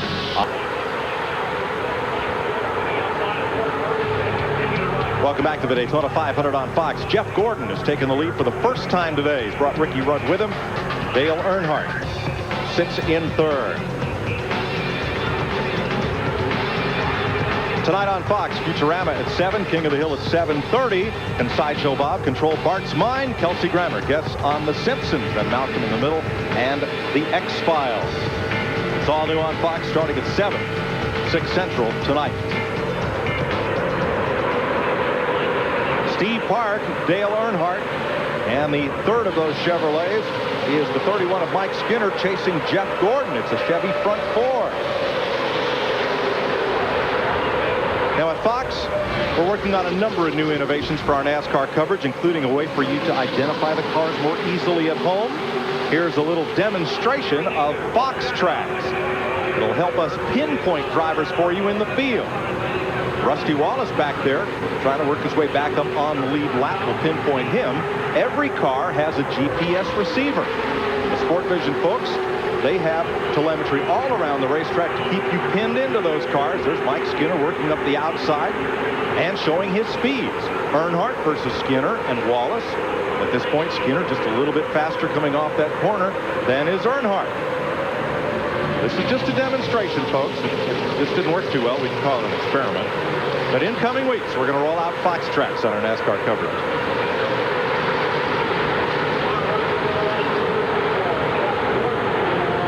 Don't need Fox Tracks to show you where Jeff Gordon is. Remember, after seizing an engine in yesterday's final practice, they installed a new lump under the hood, and he is leading this race. Rusty's car will really go down that back, but you got to realize he's back in the pack here, and he's getting help from all those cars that are in front of him. But you'll watch his speed fall off when he gets to the corner because he can't maintain that because of traffic. that's the dilemma these drivers have. Get a run, you got nowhere to go. Right now, they got the black car of Ricky Rudd, the 28 car, hung in the middle. Remember, Ricky had that vibration earlier, finally got the pit road under that green flag stop, and hopefully that vibration's gone away. Well, I tell you, you've got to protect that inside line. If you let a car get under you, that's what happens. Coming off the 4 and going down into 1, and the inside line is really, really the way to go. A minute ago, Rudd was up to second. Suddenly, he's been kicked back to 10. Matt Yoker. Mike, when Steve Park was a rookie in the Busch Series, he went to the Dale Earnhardt School of Drafting. Earnhardt, in fact, one night sat down with Steve with a napkin and drew a diagram of Daytona and how he needed to draft around this track with other cars. He's obviously learned his lesson well.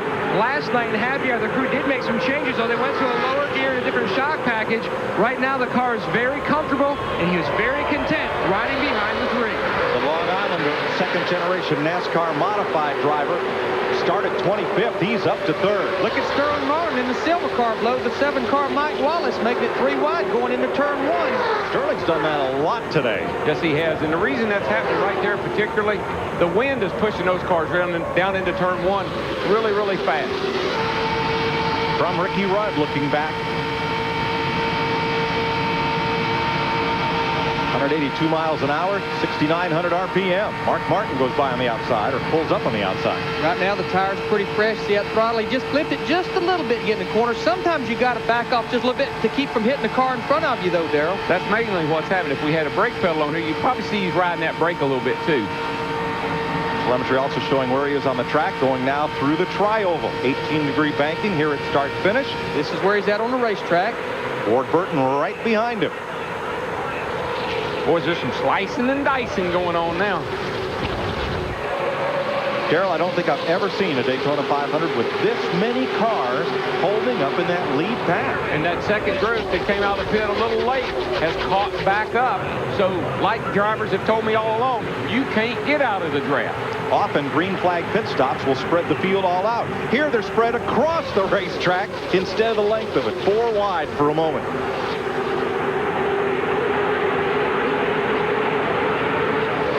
Guys, I was clocking the difference between that first pack that came out of the pit and the group that came out later. There was an 8-second spread. Now you can see 8 seconds has got right back down to about a 2.5-second spread between the guys leading it and the tail end of that pack. Jeff Gordon was leading a moment ago. Let's go to his pit, Dick. We've had a lot of conversation about the engine in your race car. Is it okay, Robbie? Yeah, the engine's great. I tell you, it's just right now you got to stay out of trouble trying to get to that last lap and figure out what we can do there at the end. Who are you working with today? Jeff Gordon. I tell you what, it's hard out there. You get with somebody and you get messed up, you get shuffled to the back. You just got to do all you can right now. All right, good luck, bud. Sterling Marlin just shot back around Earnhardt going down the back. And he's going to be our leader when they get back here, I think. 26 lead changes so far among 11 drivers. 15 different leaders is the race record. 2 cars that consistently have been up there and been able to get in the lead has been Sterling's car and Ward Burton's car.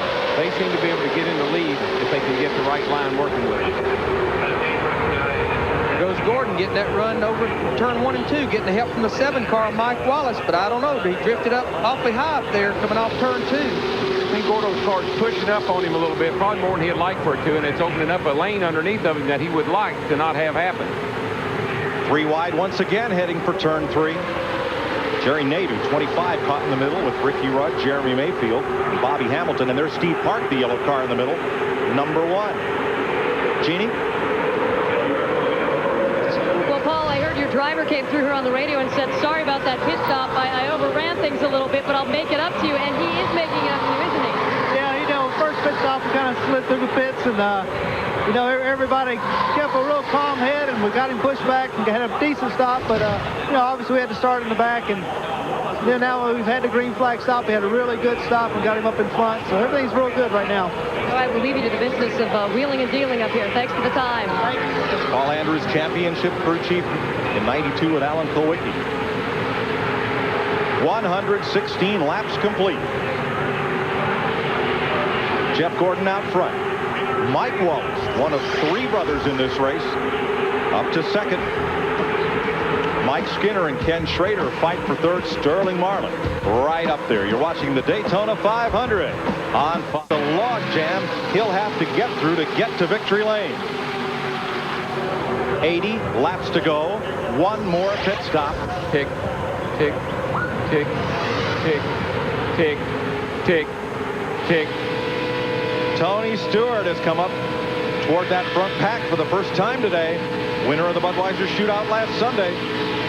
Jeremy Mayfield in the 12th car, the blue and white car there. He has spent the entire 120 laps, I think, in the middle of this pack. Not on the outside, not on the inside, but in the middle. You know why? He hadn't been fast enough to go anywhere. He just kind of rides in the middle. He's struggled with that car, as bad as I hate to say it, all week long, because he's a buddy of mine, but he has struggled with that car all week long. 11 leaders today. 4 more will tie the record. Stewart's number 20 runs alongside the 99 of Burton. And here is Earnhardt filling up Tony Stewart's mirror. You can hear the change in the RPM of Earnhardt's engine off the 2 over there. That's the car just jumping around on him. Bad bump over there in turn 2. It really is. Especially down low. Down low, and then with the wind blowing, that's what gets them in trouble off the 2 over there. Passing Kenny Wallace, 27. Michael Waltrip, 15. And moving up on Mark Martin's number 6. Presley slide up right there. Again, that's the reason 3 wide will not work. And one car dives to the apron after getting shuffled out of line. That was Jerry Nadeau. Nadeau's got wheel marks all down the right side of his car. I feel that old clock ticking, boys, and it's getting louder. That's Robert Presley in the yellow 77. He is a lap down, but he keeps fighting up there with the leaders. Hopefully caution come out. He could make his lap back up. Well, he and Hornaday went a lap down. Hornaday's able to hang at the front of this pack pretty good. Robert can, and it's causing a little bit of a problem back in there. Meanwhile, Ward Burton went from 9th to 2nd in 1 lap. Some of these guys, I believe, are falling back and kind of seeing how long it takes them to get back to the front. The guys that I believe are factors, the guys that can win this race, they fall back to 15th or 20th, and then they try to work their way back up through there to see how long it's going to take them. See, Jeremy Mayfield, the 12th car, he may not be running good, but he's worked his way up to 5th position. Look at him, 3 by 3 by 3 by 3. Folks, and this is at 123 laps into this race, and it's just like we just started. This is a clogged drain right here. Pour something down it to sort this out. At 190 miles an hour. Steve Burns. With Royce McGee, rookie crew chief for Mike Skinner. Royce, how can you look so calm with the action we're seeing on that racetrack? I'm pretty excited inside. Just gotta keep your patience, because if I get excited, it excites Mike a little bit. He's the one out there that got business to do, and with this low Chevrolet, we're just trying to do the best we can today. All right, let's go to Matt Yoakum. The 22 car has gone from the front to the back to the front to the back. Tommy Baldwin Jr. watching his car. Tommy, does your car work better out front or behind someone? Actually, it's been pretty good both ways. You know, we were about 4 laps ago, we fell back to 20th. We got a bad group of cars that made the car push a little bit. But, you know, I think we're pretty good either way. We're going to make a little bit more adjustments on this last stop in about 50 laps. But we'll be all right. We've got a lot of wind coming down the backstretch into turn 2, and it's making the car push real bad, especially when there's a lot of cars around. So we're trying to keep them calm, let them know it's the wind, it's not the car, and keep them focused. Polling a number of crew chiefs after happy hour said if you had one car that you wanted to work with the entire race, 80% said the 22. Interesting. Very calm driver. Ward Burton has just surrendered the lead. Dale Earnhardt Jr. Calm driver with a very aggressive young crew chief, Tommy Baldwin. Earnhardt Jr. up front, but for how long? Here comes Marlin on the inside. Getting a push from Jeremy Mayfield in the blue number 12 there down on the inside. They're going to take over 1st and 2nd. This reminds me of when I play golf. I'm using every bit of the course, and that's what these guys are doing, boys. They are everywhere. And your lead goes by in the blink of an eye.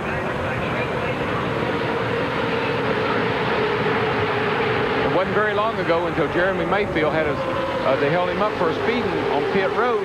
And here he is in 2nd place, and my apologies to him for saying he wasn't running very good. Because he hadn't shown any speed all week long. He struggled with the car, but it's coming on now.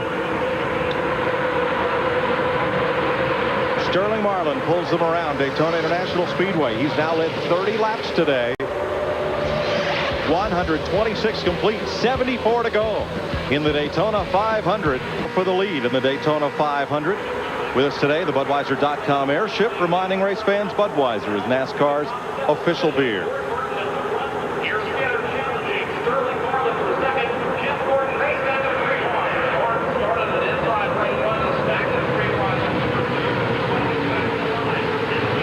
Ward Burton pulls them around. Mike Skinner, Sterling Marlin, Jeremy Mayfield, Jeff Gordon right there, and Earnhardt Jr.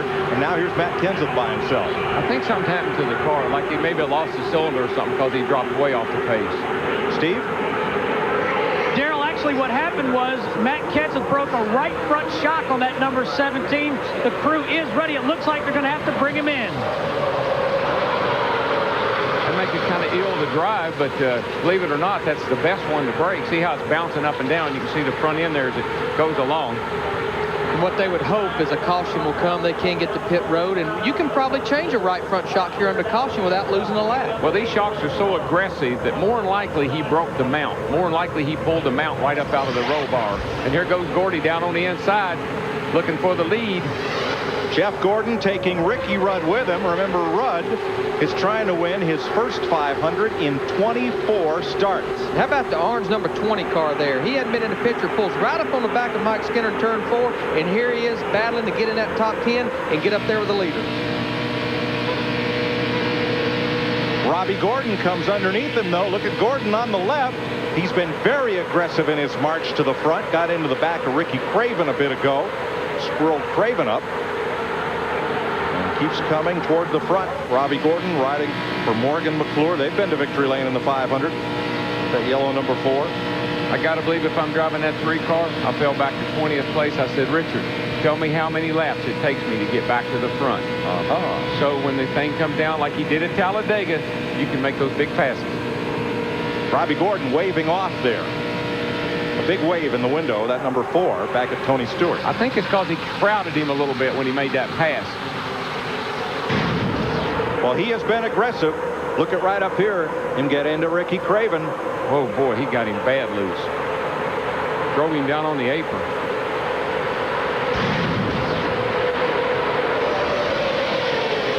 Gordon spent a season in NASCAR with Felix Sabates, then started his own team.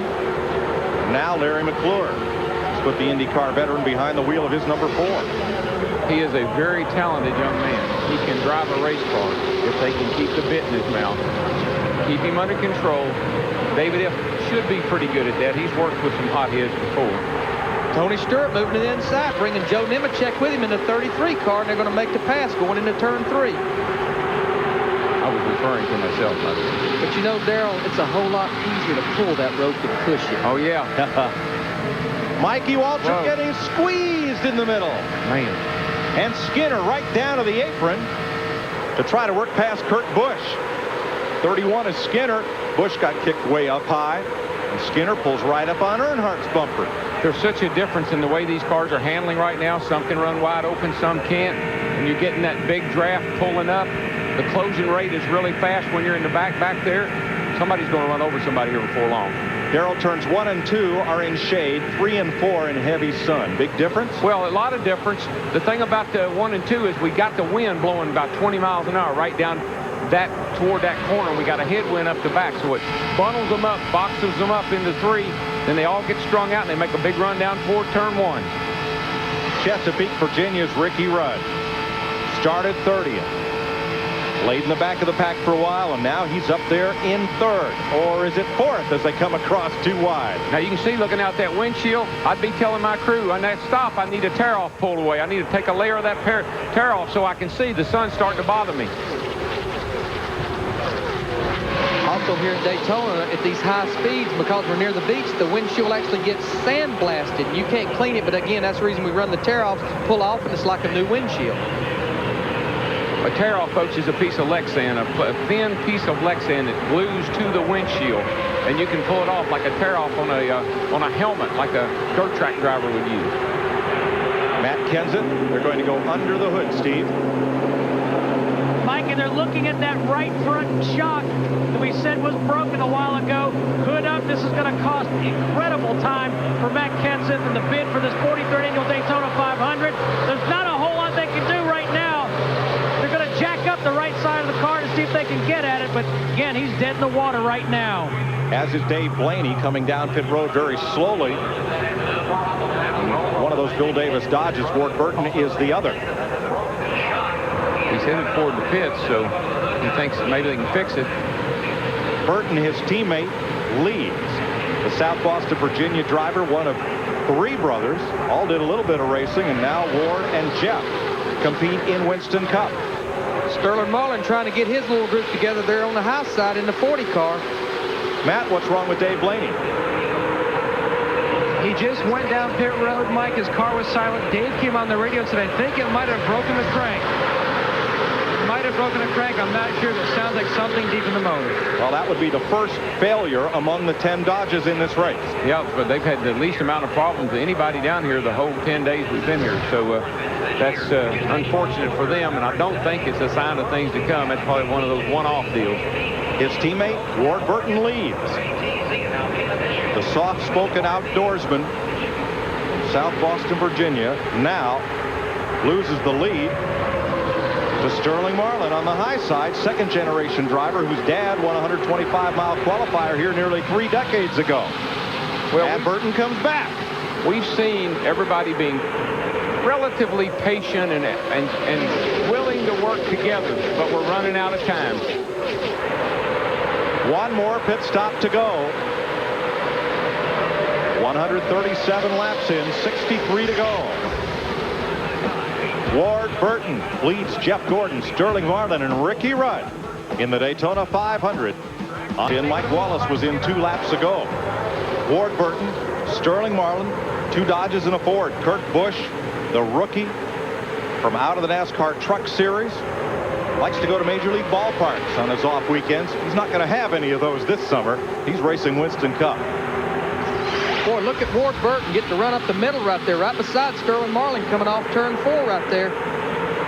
Mike Wallace calls that. He's going a lap down right there, and it just gave him a little suck on the inside there. One thing I think everybody needs to pay attention to, a lot of guys that run in the back earlier are flexing their muscle and trying to get to the front. Reason being, this may be their last pit stop coming up, so they need to know what they need to do to their cars to get them just right for the run to the finish. Mike? Thanks, Jeff. They're going to lap past Terry Labonte, who also just made a green flag pit stop as things cycle through. Sterling Marlin has gone back up front. He's led 31 laps today. Ward Burton has led the most, 44. Mike, question. Years I've watched this race, here we are, 140 laps, 350 miles into this event, and they're running record speeds out here, but I have never seen them run this fast and double wide this long. It's a remarkable race and so beautifully driven. It's all due, Ken, to the new aerodynamics package that NASCAR instituted last fall at Talladega. The cars push a bigger hole in the wind, so following cars find it easier to draft up and have a chance to pass. But I don't think anyone expected a race like this.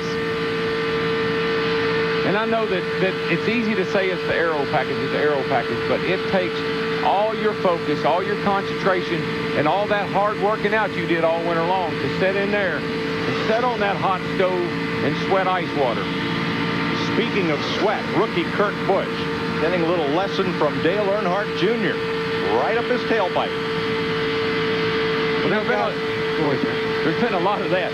Now, these bumpers on these cars will all have to be replaced before they run them again. That's for sure, front and rear. You know, guys, right now, the crew chief, down there, he's a busy man. We're about 5 to 7 laps before a pit stop. He's the football coach. He gets on the radio with his driver. He said, look, we got one more stop to make.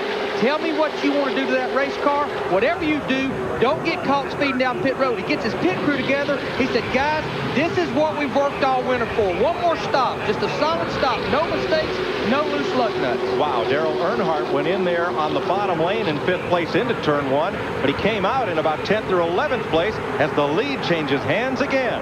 Leads back to Burton, and he's bringing Jeff Gordon right with him. And Kurt Busch, the rookie. Boy, that kid's driving a whale of a race. He's hanging right in there and doing a whale of a job. A lot of folks wondered why Jack Roush didn't promote Truck Series champ Greg Biffle to Winston Cup and instead vaulted Kurt Busch up to the senior circuit. And Roush said last winter, it's because Kurt Busch reads a racetrack better than any new driver that I've had, maybe ever. Tony Stewart just about spun Dale Earnhardt out. You heard Tony have to back completely out of the throttle. He jumped out of it. He had a run on Dale. Wasn't quite enough room. Pit stops coming up in 5 to 7 laps. And before they do, we'll take a pit stop for our Fox Racing coverage. Ward Burton leads Jeff Gordon in the Daytona 500. It's our life's work. Jeff Gordon and Dale Earnhardt may have just bumped coming through the tri-oval. They're now in the back straightaway without further incident. They may have. They wasn't a may have. They did. Earnhardt's car is going. It looks like it's been running Martinsville. He's got every corner on that thing beat up. I think anybody cut him a lot of slack today. Let's show you what happened 1 lap ago. He gets a rundown on the inside there. Gordo doesn't want to let him go, but I'm going. Look, did you see him work that wheel? He was a busy man in there. Man, oh man. Look through the windshield. Watch his hands right here. Running 190 mile an hour coming through here. Yeah, this isn't like bumping in the parking lot. Gordon just braced like he knew it was coming. Earnhardt had his hands working, I tell you that. He had a handful. Notice the guys behind him, they see it happening. They ain't even thinking about backing up. And look at them stack up as Gordon and Earnhardt each lost a little bit of momentum. Back live. And both of them aged a little bit, too. A lot of gray hair in that Cup garage. Races like this are one reason why. 2 Dodges lead 3 Chevrolets and a Pontiac. You want to know what it feels like in a Winston Cup race? Let's give you a chance to check it out. The pictures will tell the story while you feel the power. And if you got surround sound at home, just crank it up. Strap the TV down.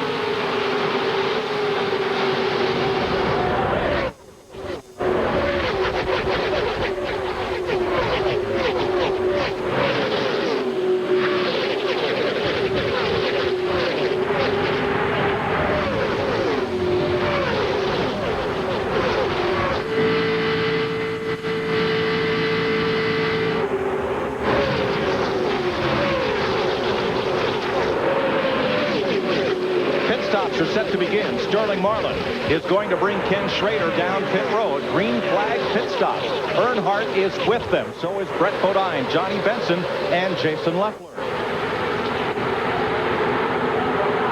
Steve. And this is a chance for the pit crew to become the heroes on the number 40 car. Rick Relling is the jack man. Darren Wolf and Nathan Cannon change tires. Right side tires going almost good at Dick Berggren. This is the most pressured possible pit stop under green flag at the speeds we're running this afternoon. 1 second loss, worth about 270 feet in races that are won by inches. There goes Earnhardt, and there goes Sterling Marlin ahead of him. Fellow with the least wheel spin got off pit road first because they all had pretty quick stops. All right, more green flag stops this time by. Robbie Gordon peels off. Going to bring only one other car with him as the leaders whip past. Kenny Wallace also pits, and Ron Hornaday, and Kyle Petty on pit road. It's Robbie Gordon's stop. Saw the windshield. Oh, trouble with the right front. Bit of trouble with the right front there. Kyle was into his pit. Back in. There's Kyle Petty's 45. Adam Petty's colors and sponsor. Now Robbie Gordon away after a long stop. Pulls out around Ron Hornaday.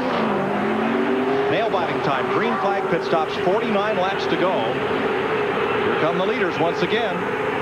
And Jeff Gordon's going to lead a pack of them onto pit road this time. Locking up those right fronts, Larry. Steve Park is with him. So is Kurt Busch, Jeff Burton, Ricky Rudd, Mike Skinner, Tony Stewart, and a bunch of them. Dick Berggren. This has been a very, very busy pit as Gordon slid over the pit line. Had to back it up. That's going to cost him time. We've seen all sorts of crew members down here trying to make deals to come in with this car. Why? He has won this Daytona 500 every other year. Tonight. 99 just now pulling away a 4-tire stop. He was a little loosely adjusted with air pressure and with wedge. Steve Burns.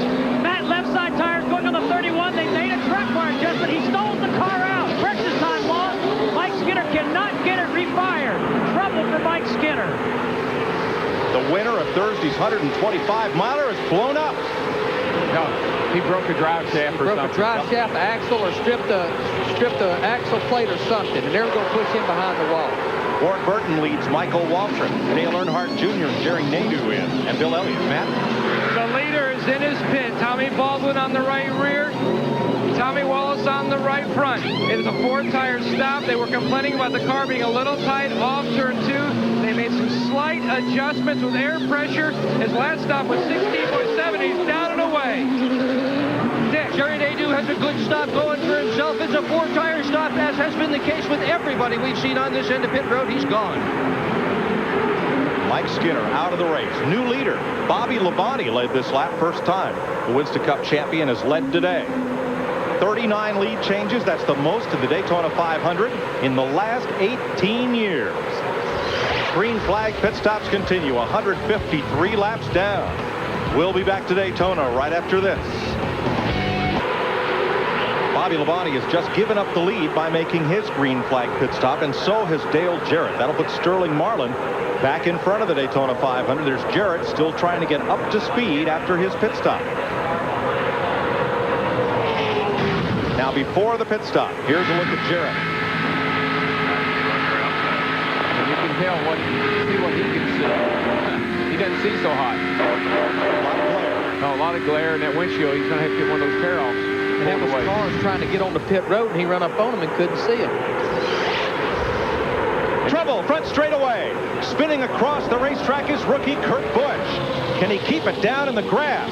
Bill Elliott dives to pit road to avoid him. And Kurt Busch will slide to a stop. Caution is out. A lot of smoke also down at turn 1 from one car that may have gotten rear-ended back there. Well, that smoke abates. Look at Busch after that wild slide. Second caution of the day. Sterling Marlin is the leader. It's only been about 6 or 7 laps since they pitted, so I don't think they'll be at a pit road. There's Busch on the bottom of the racetrack. On the bottom, he comes up off the corner there.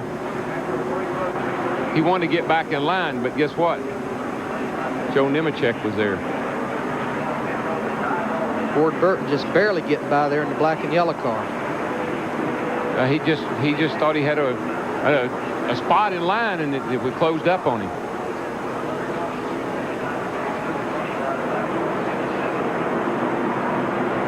Kurt Busch's car slid some 2,000 feet before coming to a halt. And there's the damage to Joe Nemechek's car.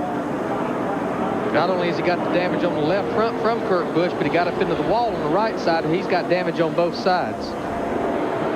Only the second caution of the day. I'm thinking everything is cycled through the pits, though. I don't think this affects anybody as far as...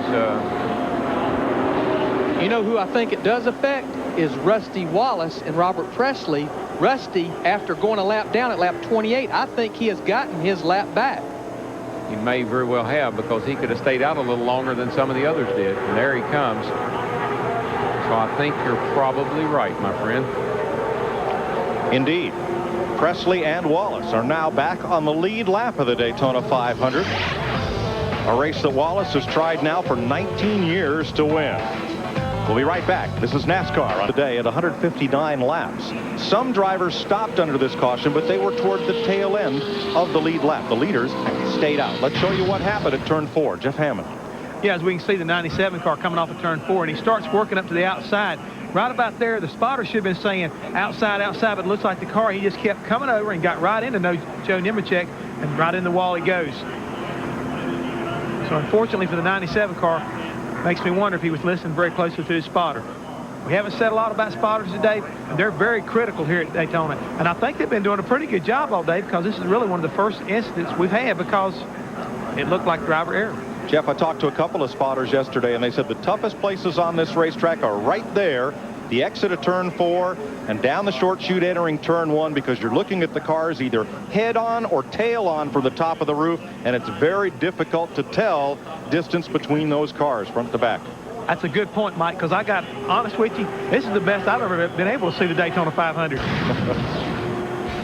There are the spotters up on the roof.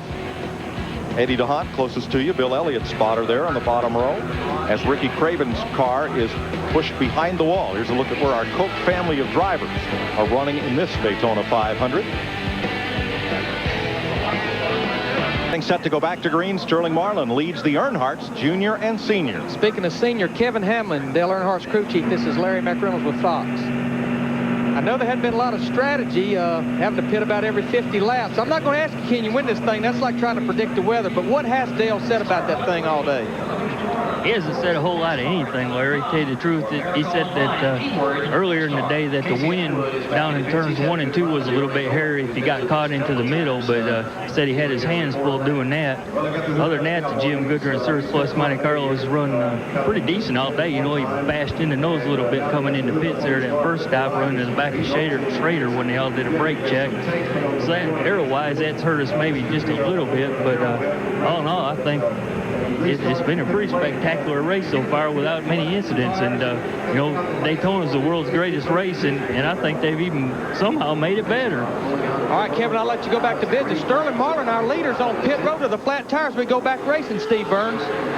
Yeah, we just heard Sterling Marlin say he's got a tire going down. Terrible break for Sterling Marlin. He's led so much. They're up on the wall, the tires. It is definitely on the left side for Sterling Marlin. Rear tire off, front tire back on. Terrible break for Sterling Marlin. Finally back down pit road. Best thing could happen, Steve, is the field is not up to speed. Marlin will not lose a lap with this tire change. Casey Atwood back on track after a broken shock mount. And up front, here comes Earnhardt Jr. Well, I tell you what, I've ridden around under a caution like that and get a little buildup on my tires. And when I get ready to go, I say, I got a flat tire, when in fact it wasn't flat at all. It just had built up a lot of rubber on it. So I hope that's not the case for Sterling. Boy, this time, Darrell, it's really split out into 3 different packs. Those single file restarts, so many cars on the lead lap, and the front guys go before the back guys do, and you get separated. That's may cost Bobby Labonte and Dale Jarrett their shot to win the 500. They are in that 3rd pack, well back.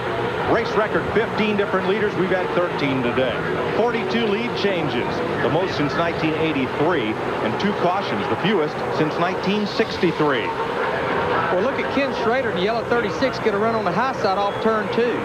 Look at Ward Burton all the way down to the bottom of the back straightaway there by himself. Moves around Steve Park's number 1, and Burton is trying to climb the ladder without any drafting help. That Dodge is strong. Yeah, the 2 strongest cars I've seen all day has been the 40 car and the 22. And you can see the 22 has got what it takes to get to the front. And now he's got somebody to help him. That's all he needed, was somebody to jump down there with him. Now it's shuffled off into 2 big packs of cars. Oh, man, Earnhardt just took it. He did not want to let Ward Burton by, and guess what? He didn't get by. Schrader works the high side. Earnhardt Jr. pulls him on the low side. Watch this Dodge get legs down that back straightaway. This is like letting a thoroughbred loose, boys. And he's got some help, and when he's got help, here he comes. Jeff Gordon, number 24 on the bottom side, and here comes Michael Waltrip up the middle. Hey, we hadn't talked about Uncle Mike all day, and there he is. Come on, buddy. Give me a chance to talk about you. Getting a little bit of help from Steve Park, his teammate, and Steve goes back behind Gordon, going to the bottom side, 3 wide through the tri-oval. They're racing like it's the last lap, and there's still 35 to go. Now the 2nd pack. If they get single file, they can draft right up on this lead pack. In fact, they may catch them anyway. No, I think double file can catch triple file any day, and they're closing right in on them. I don't think we have to worry about the front pack running single file. No, they didn't run a single file very much today. Richard Petty, who's won this race 7 times, has often said, the best you can do on any given day is put yourself in a position to win. Then circumstances dictate the outcome. I think there's a couple of guys back in there we're going to be talking about before too much longer that we haven't even mentioned other than how far back they are, the 88 and the 18. But Darrell, the question is, where is that position to win from? You got to be somewhere near the front. I don't think that you want to necessarily be out front, but you got to be in contact. You got to be able to make that move down to the inside, up to the outside to win this race. And it's 1 pack again. 28 cars, all in a bunch. Jeannie? Well, guys, you're talking about that position to win. I can tell you where it is not. It is the garage. Kurt Busch went by. We saw Ricky Craven. Mike Skinner just sitting here patiently waiting. Take us through what happened to that terrible pit stop. I couldn't really hear you, but I guess we broke a gear. The pinion snapped off, and I really hate it for our sponsor, Lowe's. I hate it for this race team, but these guys are really, really hungry. They had me in a hell of a hot rod right here. This car was pretty awesome today, and felt like our chances was good, but we keep knocking on that door. We'll get it kicked down one day. Doing what they can to get back out. Most disappointing, he wasn't having any problems before he went into that pit. Steve? Well, Jeannie, here is the problem for Sterling Marlin. It may cost him the Daytona 500. Left front tire off of his Dodge. Puncture hole. Goodyear tire engineer says it went all the way through right there. New leader, Steve, Michael Waltrip. There's a Waltrip leading the Daytona 500. All right. Jeff Gordon right there with him. Go, Mikey. Go. Come on, baby. You my man. Let's go. Come on. This is fun, isn't it, Jeff? I'm telling you, I'm pulling up on another Waltrip here. Come on, buddy. We got to go. Come on. Put your foot in it. Let's go. This is the best. I told you he had a good race car, guys. The man is hungry. His last name may be Waltrip. Don't hold that against him right now. He's a good boy. He's going to the front. Let's go. Oh, man. This is great. 3 Chevys and a Pontiac lead the 500. Here comes Jeff Gordon on the outside. He's going to take Steve Park with him, number 1, and Ken Schrader's 36 Pontiac. Well, we may not be in the lead now, but we got out there for a little while, and it shows he can, and that's important to him, I know. 32 laps to go. They've made all the pit stops they need, and now Steve Park wants to lead. Schrader goes with him. Michael's right there. He's right up under that Pontiac of Schrader. See, the 22 of Ward Burton, he had fallen all the way back to about 13th here. Look at him, 4 wide off turn 4 right there. And for the first time today, Steve Park will lead the Daytona 500. Robert Presley peels onto pit road, an unscheduled stop. I don't know about y'all's clock, but mine's about to knock my helmet off. It's ticking so loud now. I'm glad we had that caution there, that little caution to tighten them belts up, because I think we're going to need it.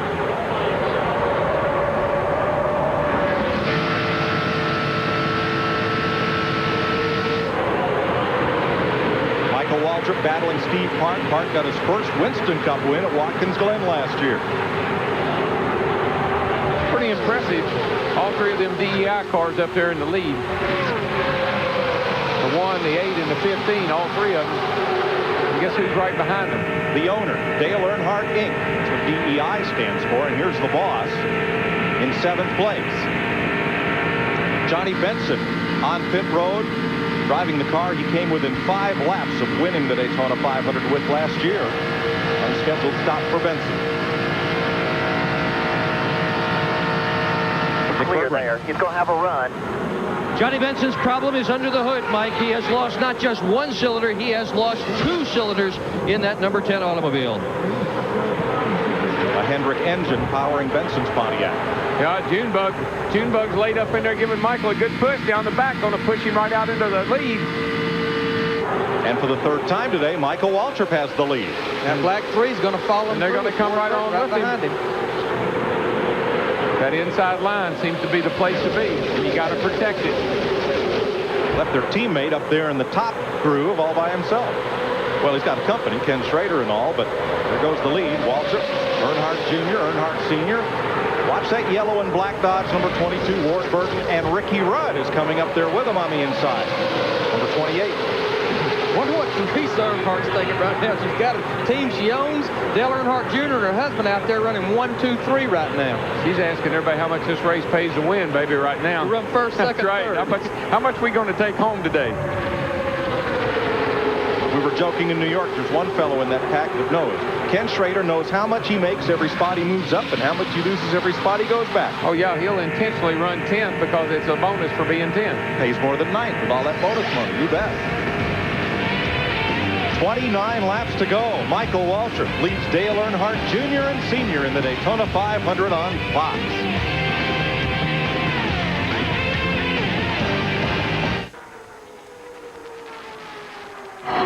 Welcome back to Daytona. It's the big one, gang. It's the big one. It's what we've all been fearing. This kind of racing is going to happen. A horrible crash on the back straightaway that began when Tony Stewart got turned sideways against the backstretch wall, number 20. Jason Leffler, all torn up. The defending Cup champion, Labonte. Stewart, there's fire underneath the hood of Bobby Labonte's car. He's out. He's okay. This is the view. You see Tony Stewart moving inside his car. Steve Park's car demolished. And Stewart's car flew and then had a car land on it. The front of his car, the roll cage is down on him. I tell you, and that doesn't look good. They're running in with the safety crew. There's Robbie Gordon, and I'm not so sure that car there didn't have something to do with the start of it. It looked like a yellow car got against the outside wall to me. Ward Burton, perhaps the fastest car here, torn up. Robbie Gordon, damage to Jeff Burton, Kenny Wallace as well. They have made it back to pit road. Dale Jarrett, here he comes down pit road, tore all the pieces. I think we could say it easier. I only see about 7 or 8 cars out there that does not have damage. Steve Park pounding the roof of his car in frustration. And Jarrett, for the second time in 3 years, is caught up in a melee. Here's Mark Martin, all torn up. Let's see what happened coming off turn 2.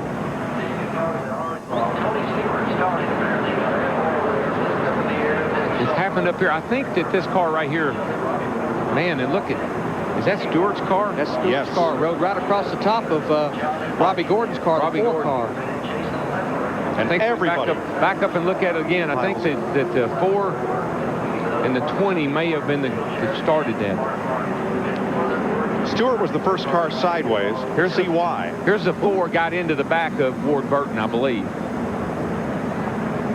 And then Burton's 22 got into Stewart. And everybody scrambles. That car is taking a whale of a ride, that 20 car is. It's getting hit. It's upside down. It's hit on its roof. It's on fire. And here's another angle. Coming off of turn 2 where we've said that it's the wind. Somebody got into the back of that car right there. That's Ward Burton right there. I saw a puff of tire smoke, and then everything let loose. I think that's what started. Somebody got it back of Ward Burton off turn 2. I'm pretty sure the 4 car got into the back of Ward Burton, turned him into the 20 car, and God help all of them because there's no place to go. And you can't see. Now here we come off of turn 2 again. Right there. See, Ward Burton got pushed around by that car, and that's the 4 car. And he got in the back of Tony Stewart. Of course, Tony Stewart going airborne here. And it was Ward Burton's car being sideways that blocked up the track for everybody behind him. Boy, and it gets hit by every car in the field, seems like, and Tony Stewart's car just took a whale of a ride. That must be at least 30 cars in that wreck. From Tony Stewart's onboard camera.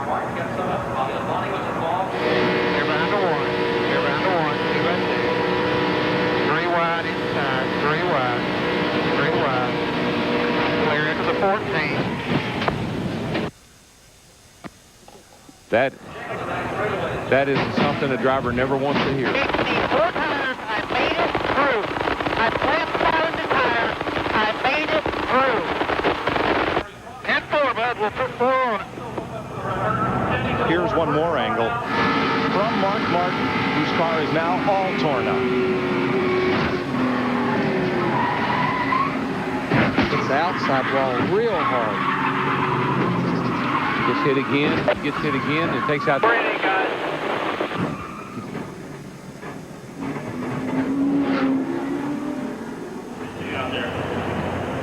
And Tony Stewart goes for one of the wildest rides in recent memory of Daytona.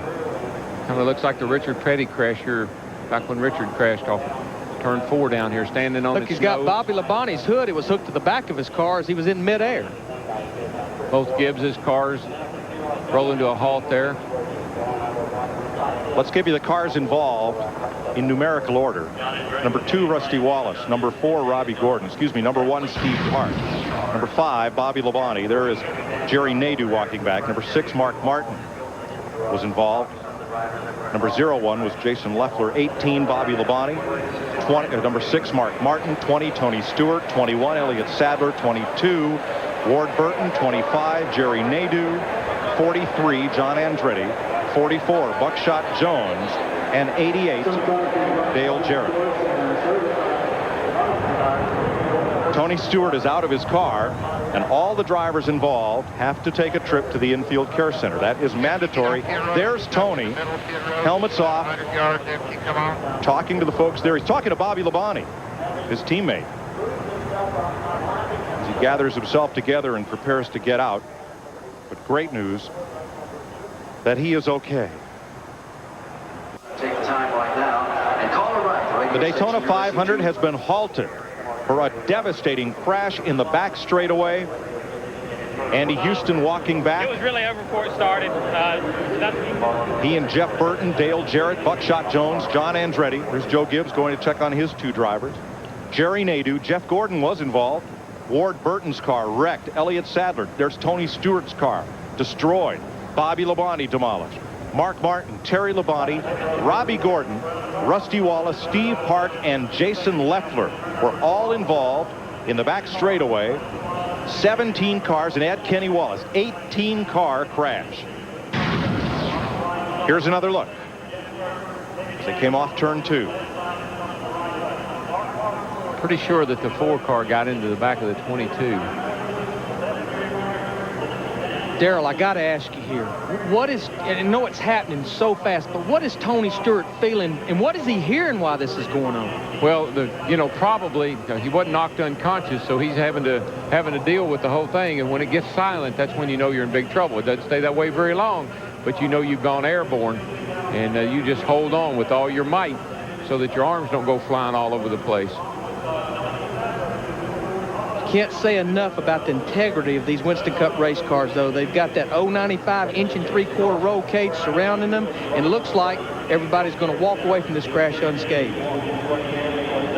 We'll have updates from the care center when they are available. Mark Martin's car came to a rest on pit road, and he abandoned what was left of it. They're going to haul that to the garage. Another look off turn 2. You know, I'm not looking at it from that angle. It almost looks like the 22 car got loose off of turn 2, and that's what caused Robbie to get into him. I'd like to know what the 2 drivers have to say. That car did turn sideways awfully quick.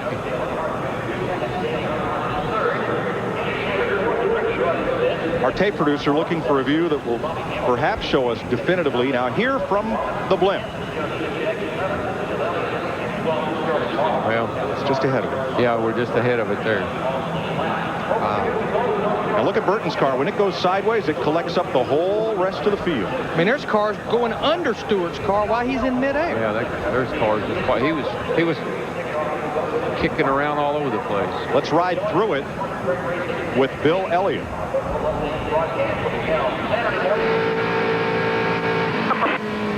Right in front of you. Stay low. Stay low. He has no idea. He has no idea. And no vision. He has no idea if there's anything in his way or not. Go left. There you are on the pavement. Dale Jarrett. Inside the target. Really tight. Really tight.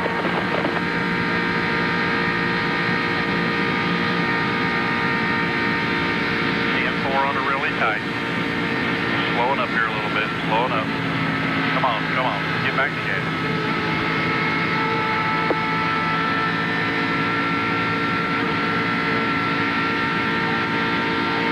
You're the spotter talking to him, just telling him everything that's going on around him. Back down to turn 1. Got a little run. He had to let out the throttle there. 18 still in the middle. 3 wide.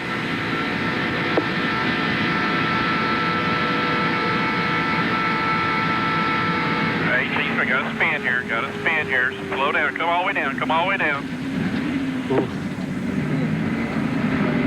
All right, DJ. Go down, but there was no down. The whole racetrack was blocked. Talk to me.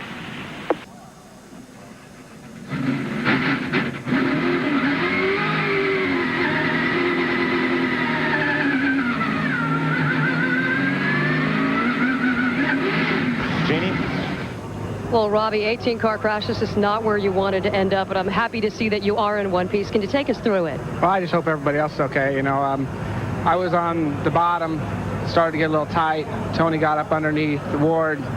they seemed to slow down. I don't know if they touched or not. I got out of the back of Ward. Then they started side by side.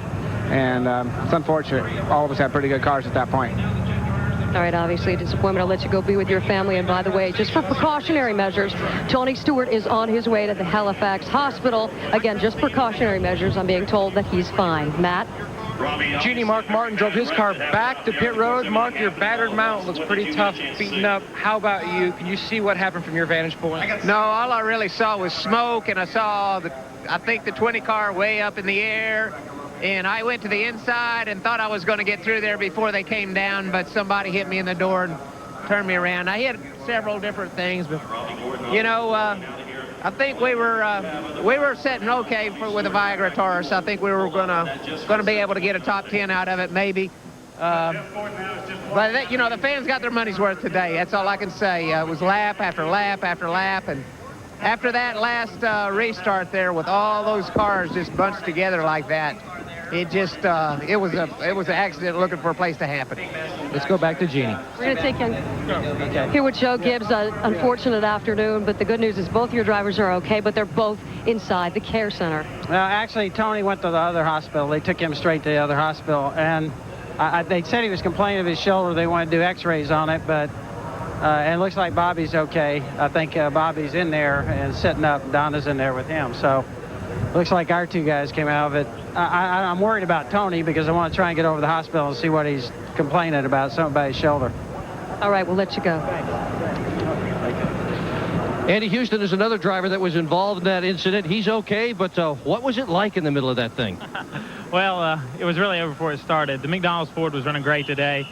Had a good run going and had some radio communication there halfway through the race. Got in the back, worked our way back up towards the front. I think everybody was just trying to get in position, you know, to have a good shot at winning that thing there at the end. And somebody cut somebody off. It looked like about 5 rows up, and track was just blocked. I jumped into brakes, threw my hand up, got run into in the back, and pushed me into a couple guys, and everybody was just spinning everywhere. So, you know, it was pretty wild, but we'll just go try to get them next weekend in Rockingham. I'll tell you, the cars that have come by us on the back of the record are really torn up. There are a lot of absolutely demolished race cars here, Mike. They built a special car for Daytona and Talladega, NASCAR's 2 fastest tracks, and 18 of these teams will have to go back and build another one. Here are the cars that are involved in the crash. It appears that perhaps 2 or 3 of them may get back out to finish this race. Jeannie? Well, 2 or 3 cars may make their way back out, but Jeff Gordon, I'm pretty sure you're done for the day. Oh, definitely. You know, it tore this thing all up, you know, and had no oil pressure on top of that. So I even got hit after I wrecked, and I was coming back to the pits. But yeah, it's unfortunate. You know, something like that's going to happen with these rules. It's great racing. You know, it's exciting. There's a lot of passing, a lot of lead changes.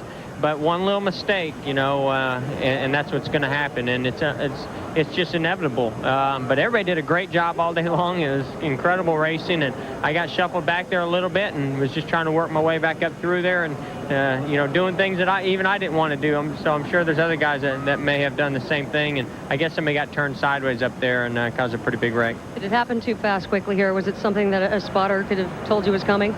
Well, he could have told me it was coming before they dropped the green flag today. So, you know, you know it's coming, but, you know, you can try to keep your eyes on certain guys and what they're doing. But at that particular moment, you know, I saw smoke, saw a car get turned sideways, and there was, you know, 15, 20 cars or more that were right there. So there's no getting through that. I don't care what your spotter says or where you go. It was just like a wall of cars. You know, I'm just glad that, you know, this DuPont Chevrolet was running real well and that we were having a good day. And, you know, I think we had as good a shot as anybody, but we'll just go to Rockingham. And we're glad to see you standing and glad to see you haven't lost your sense of humor. Take care, Mike. A wry bit of humor from a driver who had a great chance to win his 3rd Daytona 500 today. We're under the red flag. These are the cars that's on the racetrack. Most of them was not involved in the crash, but I've counted it up to about 9 cars that's on pit road. Now, when you're under red flag condition, even though you're trying to repair your car, you cannot work on the car. You can make a plan, you can lay your tools out, but you can't work on it. Jeff Hammond, you ever been in that position? Oh, a time or two, Larry, and unfortunately, it happens too often in places like Daytona and Talladega, because when you have a wreck, as we saw before, sometimes you can't get out of your own way. And one of the biggest reasons right now that we at least feel good about what has happened on the back straightaway is because of the safety of these cars. As you look at this car right here, you see this 1 3/4 roll bar tubing that's above the driver's head. Our head restraint as far as the window net's concerned to keep the arms inside the car. You can't say enough about the integrity and the safety that NASCAR builds into what they feel like is the most safe race car right now in the world, I'd have to say. And after what you just witnessed on the back straightaway, I think a lot of you folks will have to agree with us that they do an exceptional job of learning what it takes to keep a driver safe so they can walk away from such a horrendous accident. Larry? Thanks, Jeff. Well, they're looking at these cars, but they can't work on them until the yellow flag comes back out. We're under the red flag. Michael Waltrip leading the Earnhardts, Kenny Schrader and Ricky Rudd in the Daytona 500. This is NASCAR on Fox. What might have been the fastest Daytona 500 in history has been red flagged. They've just refired engines after an 18-car pileup on the back straightaway. Jeannie? Well, the good news from the pileup is that Ward Burton, you're standing here with me and you're feeling okay. Would that be a true assessment? Physically, obviously not mentally. Yeah, I'm fine. Just disappointed. Can you take us through what happened out there? I walked over here and you kept saying, did the Ford car hit me? I know you haven't seen the replay, but from what you can remember. You know, we all get runs on each other with the aero package out there. You know, we bunch, hit big holes, and I had a big run on the guys in front of me, but I was going to stay in line. And I guess from what I'm being told, the Ford car hit me. Somebody just hit me and didn't use a hit enough. You know, the problem is with this racing, the closer we get to the start-finish line, the end of the race, the wilder it gets. And I just feel bad for my team. It gave me a hell of a race car, and we were going to have a shot at it. But now we're sitting in the garage and not out there running. But for the guys that got hurt, especially Tony, I hope Tony's okay. Yeah, we are told that he's doing okay. They just took him away for precautionary measures, and you're sitting here with 17 other cars. Take care. Ward Burton had a great chance to win the 500. Now, on this next replay, watch 3 cars. Here they're glared. Now, this is Tony Stewart down here. This is Robbie Gordon, but watch this car. This is Ward Burton.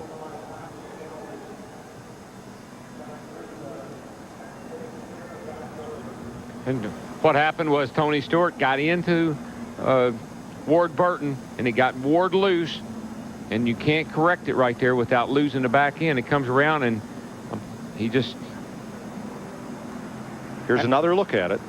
Here Robbie Gordon gets into the back of Ward right there, gets him wobbling, and then around he goes, and he turns into Tony Stewart, who was right on the inside of him, and that's what started the whole thing. 3-car incident turned into a 17-car pileup. Coming off of turn 2 over there, the wind blowing the way it is, you have to get up out of the throttle. You get a run on a guy underneath of your car pushes up. A lot of things can happen to you right there. Matt? Well, the one guys were trying to get the Chevrolet put back together, trying to get out to gain some more points, Steve. But first off, what happened in front?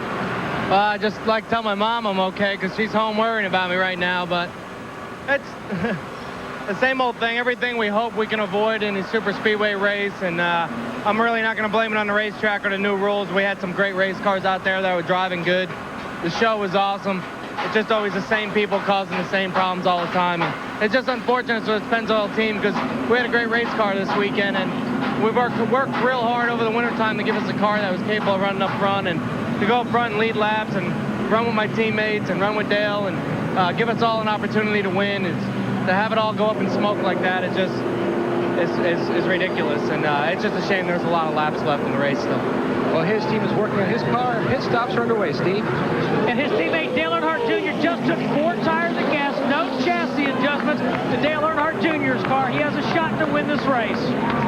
Now, we're back under caution. That's why pit stops can take place. The car's moving around under caution. Here's the luckiest guy in Daytona Beach coming right down pit road, Sterling Marlin. Remember when Sterling had that tire go down and had to pit under green, almost lost a lap, but it put him 3/4 of a lap behind the big pileup. And now Marlin's back in contention. And he has a fast hot rod. Dick Berggren? Front end of John Andretti's car is absolutely devastated. How hard did you hit out there, John? I hit somebody pretty hard. They were already, I guess, spun around and getting stopped because hit one guy and then hit another guy. But when I went underneath Tony, I guess, and he was upside down. You went under him? Yeah, he was upside down, and I could see him and as he passed over. I think he was on top of another car. So, you know, it's fortunate we have a lot of safety in these cars. But all I could see then was Cheerios. And after the fact, I'm trying to drive back, and I drove right inside of Jeff Gordon. So here's a poor guy just sitting there and drove right into him. So, you know, it's unfortunate. But when one guy or a couple of guys get together, it ends up that it's more than just a couple of guys. We're glad you're okay. Thanks. All drivers who were taken to the infield care center have been released. The one exception, Tony Stewart, who, as Joe Gibbs pointed out, was transported to Halifax Medical Center, just about 2 miles from Daytona International Speedway, for observation. Some great aerial views today from the Budweiser.com airship, watching the field behind the Pontiac Aztec. Safety vehicle gets set to go back under green. 178 laps complete, 14 leaders, one shy of the record, 46 lead changes, 18 cars wrecked. Nowhere near a record. There was once a 37-car pileup here. It happened in 1960, and the cause of it went on to finish 10th. Green flag.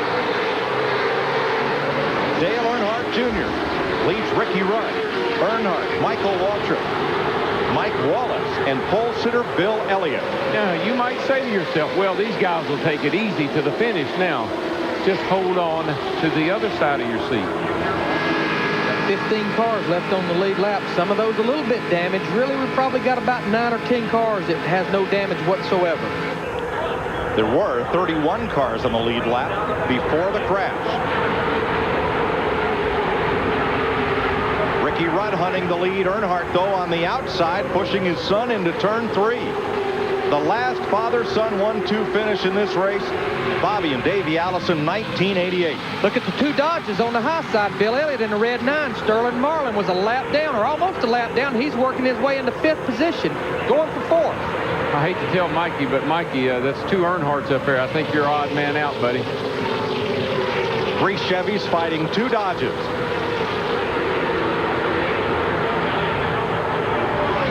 Jeannie Zelasco is with the defending Winston Cup champ. I'm with Bobby and a whole bunch of his new friends right now, Bobby Labonte. I walk over here and you're joking, so I guess that's a good sign, because you said when they walked up to the car, they asked you who is the president of the United States, and what did you say? No, that was Tony. He was knocked out for a little bit, and he came to, and we were riding in the ambulance together, and I asked him who the president was, and he knew, so they're going to take him on to the hospital. But, you know, it's just a tough break for everybody. Everybody involved in a wreck like that. It's hard to swallow sometimes when you're out there running and you get involved in something that's, you know, you just try to avoid all day, and it happens, and it's not much you can do about it. Just, you know, right now we just go on to the next race. Tony was complaining about his shoulder. Can you give us some insight to that? Yeah, he just, you know, he was favoring it a little bit, but he had some oil on it, and I don't know if he hit it on the door bar or something, but you know, when I got to him, he came to, and you know, we asked him, told him, I said, hey, the car's ruined anyway. You want to cut the roof off and let him get you out? And he said, no, I'm all right, you can get out. So, you know, he got out, looked like he was okay. I'm sure he'd be real sore, which is obvious, and he is okay. It's just that he's going to be sore, and he beat the traffic out. Well, I know your plan was to hang back and avoid the mess, so I guess the best laid plans even go awry sometime, but it's good to see you're standing and you're doing all right. Yeah, thanks. Thank you. Sterling Marlin, the 94 and 95 Daytona 500 winner, is out front once again. And he's going to protect that inside, and they're going to race like crazy behind him, and that's the car to beat. Everybody knows that, and this is just like the 125 when him and Earnhardt came to the line. Whoa, look at Ricky Rudd slide up in front of Bobby Hamilton. Man, did you see Michael? He just drove down in front of Dale to get behind Sterling, and of course Sterling and Michael are good friends, but man, that's your boss, buddy. Michael Waltrip, 0 for 462. Looking to break his duck today, as they say in England. They call them duck eggs instead of goose eggs, those zeros. And look at them go. Here they come, gang. I told you that you think these guys can settle down, take it easy, say, hey, everybody's going to get a good finish? No way. They're going to race their hearts out. Look at Earnhardt Jr. in the 28 car beating on each other through turn 3 and 4. Sterling Marlin on the low side. And here comes Sterling on the inside. And Dale's going to slam the door on him. And Michael Waltrip is back to the lead, but here comes Earnhardt on the bottom. I don't think Mikey made it to the line in time. He's got a fast race car pushing Sterling Marlin in that silver number 40. 3 wide into turn 1 again. You got to have nerves of steel, folks, to see what these guys saw just now. These cars all flipping and flying through the air and hop right back out there just like it never happened. Marlin squeezes to the middle. Michael went from the third lane all the way to the bottom, now back to the second lane. Back to the third lane. Do that on the highway, you get arrested. Well, that's defensive driving there. He's driving with the mirror. He isn't even looking in front of him. He's got the two Dodges lined up behind him now. Sterling Marlin and Bill Elliott, our pole sitter. And where did Bill come from? That's not Bill Elliott. That's Dale Earnhardt Jr. Oh, I started saying. Smoker coming off pit road. One car trailing Smoke, trying to get back in it, but it's way down on the apron. Won't be a factor. 16 laps to go. And you'd think those three cars out front there breaking away from that crowd behind them, that would be a good thing. That's not a good thing. They will chase them back down as soon as everybody gets lined up a little bit. You know, a car we hadn't talked about, I don't know if we've mentioned him, the 55 car, the blue car, Bobby Hamilton, driving for Andy Petrie. Look at him all over the back bumper, that black number 3. And he's had some trouble today, but there he is, right in the hunt. 49 lead changes today. 49 at Talladega last October. First time this aerodynamics package was put on these cars.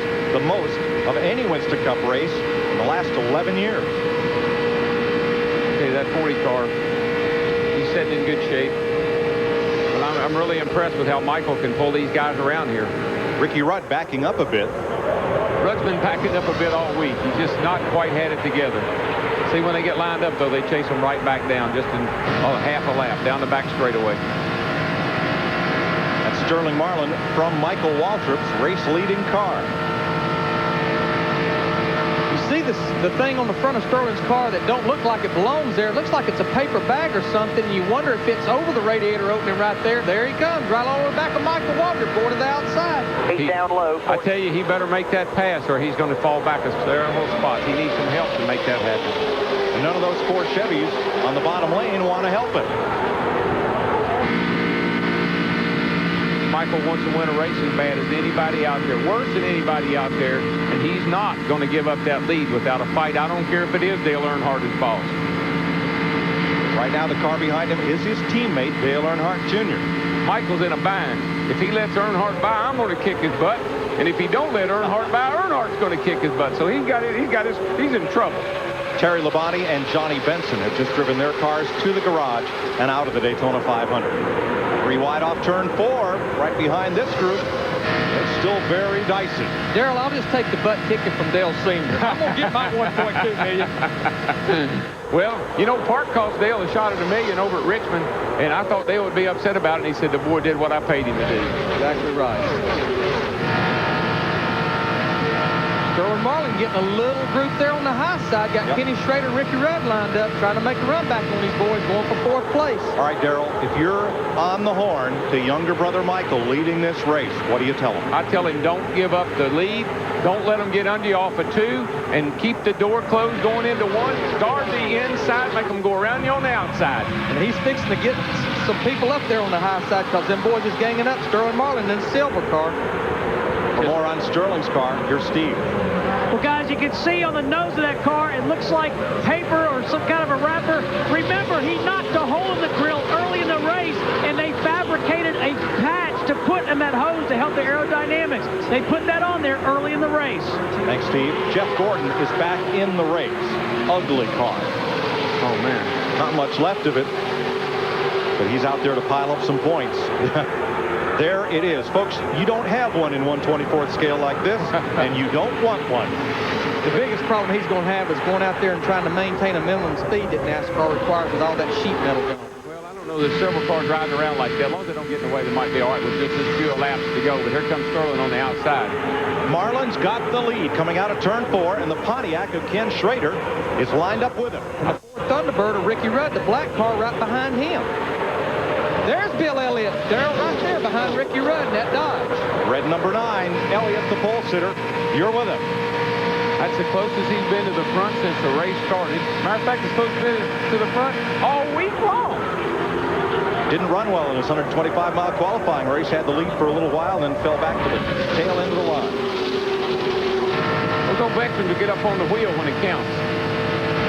Michael Waltrip has won NASCAR's All-Star race, the Winston, but he's never won a Sunday Winston Cup race. And you know what? I believe Dale Jr. and Dale Sr. both are doing all they can to help Michael make that happen. That would be a good call. Everybody said, why did Dale put Michael in this car? Folks, here's why he put him in there. Great driver. Michael Waltrip leads the Daytona 500. Sterling Marlin in the fastest Dodge. And those two Earnhardts are right behind him. And outside pole sitter Stacy Compton, 92, is in that pack as well. And the laps wind down. 10 to go. Michael Jr.'s car is actually a little bit better through the corner. Dale seems to be able to pull back up on the straightaway, but those two cars in front seem to be a little freer through the turn right now. And I think that's the problem Sterling Marlin's got. Ken Schrader can pull up on him in the straightaway. Sterling's so strong through the corner, he actually yards Schrader in the corner, and Schrader can't push him on by him. In 24 of the 42 previous 500s, the driver leading with 10 laps to go has gone on to win. A lot of lap traffic up in front of these guys. Cars that's running about twice as slow as they're running. Michael sniffed a draft off of Buckshot Jones, but boy, he's got company. There's Michael's wife, Buffy. Will that Oprah streak end today? I don't know, but I feel like she does. I can't watch. This is what we prayed for. It's what we've all talked about. In 63, Tiny Lund got his first Winston Cup win, the Daytona 500. Mario Andretti, 67. Pete Hamilton, 1970. Derek Koch, 1990. Sterling Marlin in 1994. They each won the big one for their first ever win. And how many laps we got to go? Man, we're down to 9 to go. 8 when they come back. 8 to come. I'm telling you, boys. Michael, you're in the best place you ever been in, bud. Hold her there. That's a good place when you got two teammates right behind you, I can tell you that. And they want one of those cars to win, and he's in the front. Gerald, with a lap to go, does anybody have a teammate when it comes down to it? You know, it's hard to say with the aero package what's going to happen. I was concerned that Sterling was going to be the guy that would mess everything up. But right now, I'm telling you, this is the best setup he could have. See the slow car there, he's getting a draft off anything that's out there moving. Guys, one thing we need to make sure we understand here, that spotter on top of that building could be Michael's best friend right now, helping him get through this last few laps. In the 125, they had a big part in how that finish came out. Just don't get overconfident, Mike. Protect that inside, buddy. Just don't let them lull you to sleep. Keep looking in the mirror. Come on, let's go. Let's go. Come on. It's getting close. I mean, we're down to 7 laps to go, man. 7 laps to go in the biggest race in the world, the greatest race in the world, the Daytona 500. 4 Chevrolets. My baby brother's leading it. 4 Chevrolets lead 3 Fords, a Dodge, and a Pontiac. Darrell, your first ever race on Fox. You think it'd be like this? I have experienced everything imaginable. I mean, we've had rain delays, we've had big wrecks, and now we got my brother leading the race with 6 laps to go. Look at the 2 Wallace brothers. Rusty Wallace in the blue 2 car. His brother Mike Wallace right behind him moves down on Bobby Hamilton right there. They moved into fighting for 4th position. Well, Rusty's car's got a great big old gash in the side of it. I don't know how he's hanging in there the way he is. Look at that right front corner there. He doesn't even have a fender there. Gerald, we got 6 laps to go. Take a deep breath and wiggle them toes, man. Oh, man. Take a deep breath and wiggle them toes now. My poor mama, she's going to be having a fit. You can help Mikey out here. Come on, buddy. Come on, Mikey. Let's go. You're my man. You're my man. Just keep looking in that mirror. Here comes Who's that up on the outside there? Well, Marlin's lost his partners. Here comes Hamilton, 55, towing Rusty Wallace, number 2, toward the front. Oh, man. I didn't have any idea TV was going to be like this. I thought it was going to be a lot of easy work, fun. This is hard work. Well, it was until about 30 laps ago. 5 laps to go. Leading the Daytona 500 with 5 laps to go. Look at Sterling below the apron going into turn 1. Ducks back in the line just in time to get there. That's he run with him. 2 cars to get to him. And those guys are smart enough to know Dale Jr. and Dale Sr., they cannot pull out. Darrell Waltrip won this race in '89 after 17 years of trying. He and Earnhardt perhaps best know of everyone here the frustration that builds when you've tried so long and so hard to win one Winston Cup race, let alone the biggest of them all. Junebug's getting a little antsy there, but they're getting heat from the back. Sterling's all over Dale Sr. Dale Sr. is trying to keep him back so they can't get to the two team cars in the front. This is a chess match at high speed. 4 laps to go. Single file around lap traffic. Man, those guys didn't need to be there. They should have got down out of the way.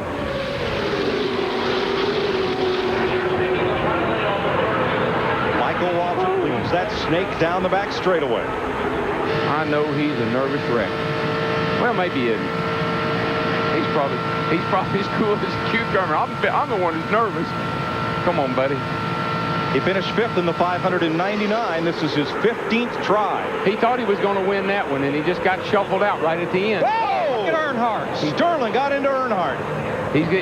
Dale is doing everything he can to keep Sterling behind him because Dale knows that Sterling's got a fast car. Here comes Schrader on the outside that yellow car. Remember, Schrader's not won in 10 years. He's got the help there, Bobby Hamilton in the 55. Michael wants to see these guys just all over each other behind him. The more they do that, the more leadway it gives him. Yeah, they're not going to ever make it up on the outside, I don't believe. They can get a run on him and they can get up there to him, but I don't believe they can pass him.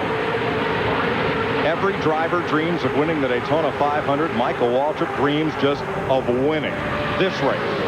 Any race, to break that big 0 for streak, 0 for 462. I don't know if I can stand this or not. Come on, buddy. You got 2 to go. Come on, don't give up now. Outside of 3. Just stay under him, Dale Jr. Just stay under him, buddy. 2 to go, bud. 2 to go. Out of the way. The calm voice of the spotter. Look at Chuck Dale. Joyce reassuring Michael Waltrip. Dale has done. Sterling has beat the front end off that old Dodge trying to get around Dale. Sterling, is there room between Earnhardt and Schrader? Yes, he gets to the outside. Then drops back in line. All right, here we go now. This is when it's going to get tense, boys. This is when we're going to find out. We're coming around for the white flag. 4 Chevys, a Pontiac, a Ford, and a Dodge to fight it out 3 miles to the finish of the Daytona 500. If he can survive this run, he'll be okay. Nobody's doing anything. They're all holding. Go get him. Come on, buddy. 1 to go. The last lap. 1 to go, buddy. Keep it low, Mikey. Keep it low. Don't let them under you. You got him. Michael Waltrip wins. All right. That's a television dream come true. Right. Oh, man.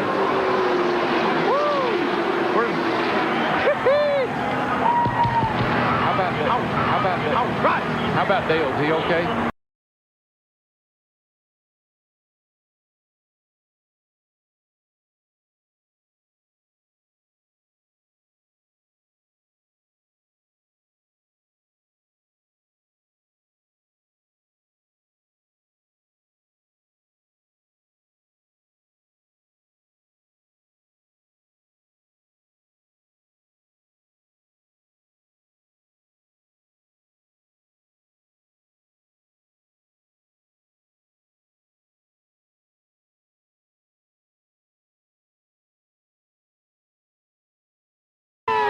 Look at Buck. You may have got me on Saturday, but I got you on Sunday. Darrell, is this better than winning it? No, it's better. This is great. I just hope Dale's okay.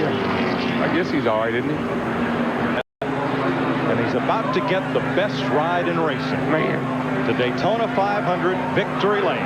My daddy would be so happy. Man.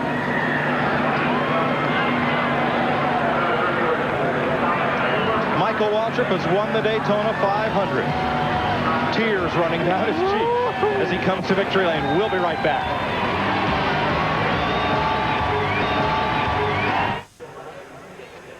We're back at Daytona. You're looking inside turn 3 where Ken Schrader has climbed from his car and where rescue workers are helping Dale Earnhardt to get out of his car. Dale Earnhardt Jr. at a dead run toward the track's infield care center. So while his car owner, here's what happened up in turn 3. Oof. Oh, this is huge because you go head on. And that TV does not do that justice. That is an incredible impact, head on, throws you forward in the car. Those are the kind of accidents that absolutely are frightening. While rescue workers attend to Dale Earnhardt, who is still in his car. His driver is in our Coca-Cola victory lane. Here's Dick Berggren.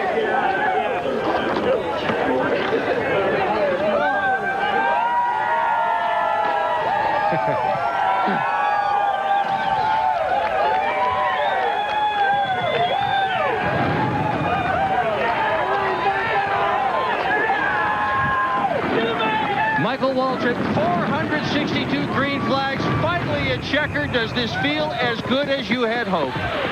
Just unconscious. Thank God. Thank my dad. I love him so much. And, you know, I just can't believe it. It hasn't sunk in yet. I know I would have never won without Dale Jr., so he has to get half the credit.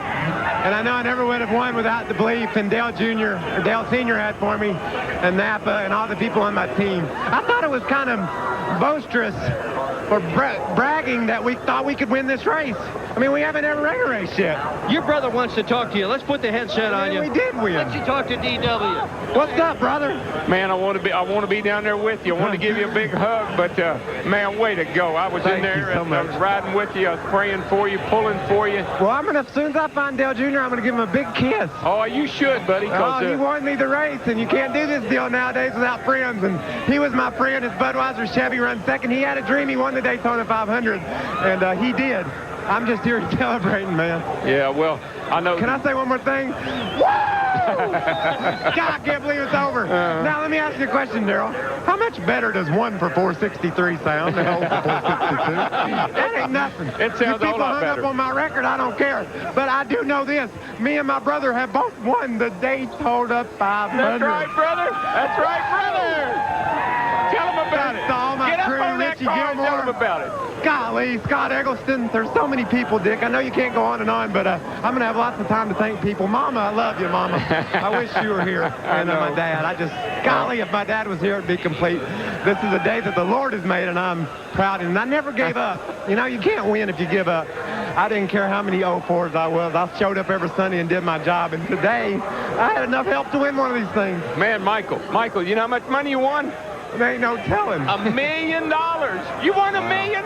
You are a millionaire. The last time I won a lot of money, I won the Winston. It paid $200,000. I got half of that. I said, I'm going to build my mom and daddy a house. That cost $100,000. The government got half of mine. I went $50,000 in the hole. So I'm not going to make any promises today. But I know one thing. What if? I can't believe it. And I owe it all, or most of it, to Dale Jr. He helped me a lot. And his daddy, too. I saw him back there fighting them off. I know that they're both real proud of me, their driver, but more importantly, this team that they threw together in a few months. And then they hired me to drive it, and people are like, why did he do that? He must really like him. Well, this is why he did it, because I knew I could do this job. I did, too. I'm right there for you, boy. I love you, buddy. Mike Joy, take it. Michael Waltrip. Go on down there and have yourself a big old time. Michael Waltrip has won the Daytona 500. Behind him, the big crash ensued on the final lap. Here's the way they came across the line. Behind Waltrip, Dale Earnhardt Jr., Rusty Wallace third, Ricky Rudd fourth, pole sitter Bill Elliott fifth. Mike Wallace, Sterling Marlin, Bobby Hamilton, Jeremy Mayfield, and outside pole sitter Stacy Compton. Joe Nemechek on the lead lap. Now, Earnhardt and Schrader did not complete the final lap, so they're scored at 199 laps, along with Robert Presley, Brett Bodine, Kyle Petty, and on back through the rest of the field. These results are unofficial. Again, most of these cars we're seeing back here was involved in that big 17-car wreck there with about 25 laps to go. And as excited as I am for Michael and as proud as I am of him, I'm praying for Dale. he's back down there, and they're still working down there, so we need to worry about him. From Michael Waltrip's onboard camera, let's look at that final lap. You in the 8, baby. You in the 8. You in the 8. Chuck Joyce, Michael Scott. Come on. You in the 8. Oh, baby. Come on. Come on. Go on, Trevor. Look at that. Woo!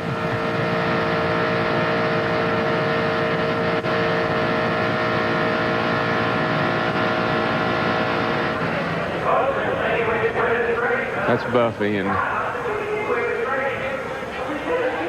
we'll be right back to Daytona with more after this. You're watching NASCAR on Fox.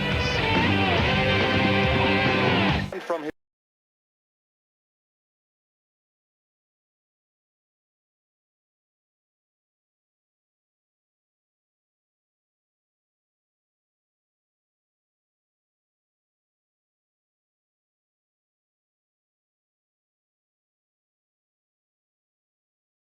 Dale Earnhardt Sr. has been transported to the Halifax hospital, but no word on his condition one way or the other.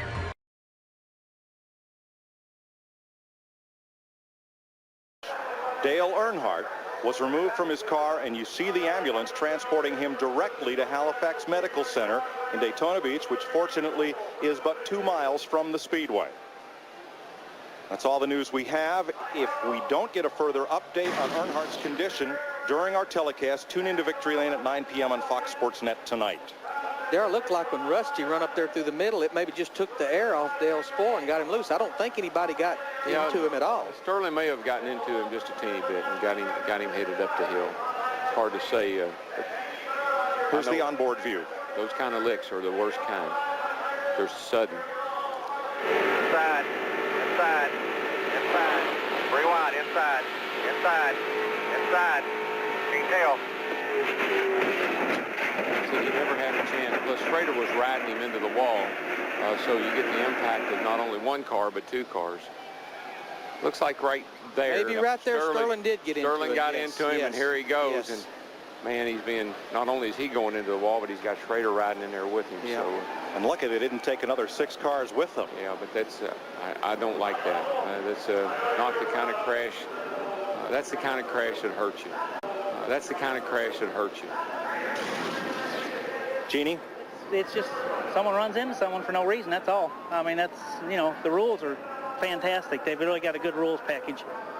Kenny, let me ask you, I know you've been thrown this question several times, and you're just getting out of the care center, but you made your way over to Dale's situation. What's going on there? I don't really know. I'm not a doctor. I mean, I got the heck out of the way as soon as they got there.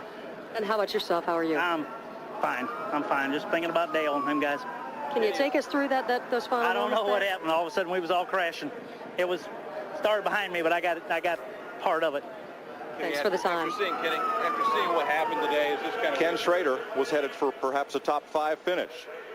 Wrapped up with Dale Earnhardt in the turn 3 wall. While Earnhardt's driver, Michael Waltrip, celebrates, Dale Earnhardt rides the back of an ambulance to the Halifax Medical Center. It's the irony of Daytona. It is. It's the emotions of this sport. It's what we always fear. That big wreck we had is what we fear. That wasn't as bad. Those cars tumbling around like that, as bad as that looks, they're losing energy. Parts flying off of them, they're coming to a stop. But that sudden stop head on into the wall, that's a driver's worst nightmare.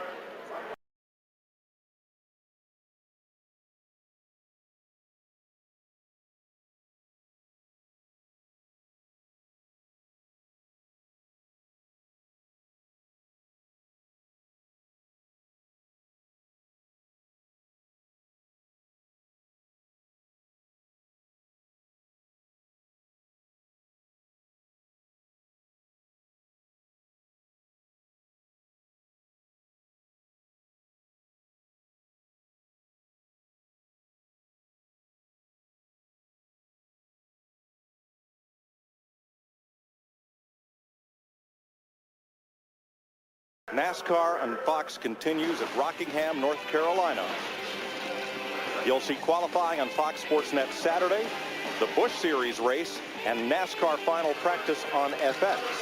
Now next Sunday, NASCAR this morning on Fox Sports Net, the Winston Cup race here on Fox, and NASCAR Victory Lane every Sunday night on Fox Sports Net. Tonight on Fox, Futurama, followed by King of the Hill, The Simpsons with Kelsey Grammer, Malcolm in the Middle, and The X-Files. That's the primetime lineup tonight on Fox. Let's go back down to the studio. Chris Myers. All right, it's the kind of day that a motion picture could certainly cover here. Michael Waltrip becomes the 6th driver in history to have his first victory, the Daytona 500, 462 races without a win, and comes away with the victory. Jeff, a dramatic day for Michael Waltrip. Very dramatic, and my heart goes out to Dale Earnhardt. He and I have been good friends for a long time, and I'm really hoping everything's going to be all right for him. My congratulations to Michael. My pick, way to go, buddy, way to go. I'm really proud of you, and Kim, we can't say enough about what we saw today. Yeah, a couple of thoughts as we get down to the end of today. William Manchester has written that true heroism is not based on a single incident, but is built on courage and commitment in the face of the unknown and potential danger over time, a term, a career. Heroes are those who are unwavering to their calling, said William Manchester. So we've seen a winner today, a young hero named Michael Waltrip in his 463rd start, who once said, "No one owes me anything in this sport. I've been close, I've been competitive, so I'm proud of these things. I love driving these cars, and I want to do it for a long time to come." The voice of a hero. And the interesting thing is, these heroes are not only today, but they are for Rockingham next week and Las Vegas the week after. That is the mark of a true race and a true hero.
Mike, a very difficult time right now for NASCAR. And I think that may be actually an understatement. The mood is extremely somber here in Daytona, and it was a wild mood swing in Victory Lane. It went from total elation to total devastation. Right now at Daytona, if you look behind me at International Speedway Boulevard, now normally after the Daytona 500, horns are blowing, people are yelling, people are partying, people are having a very good time. Right now, you could practically hear a pin drop. It's that quiet. The impact of the loss, perhaps it's too early to really state what it means to not have Dale Earnhardt as part of the Winston Cup Series.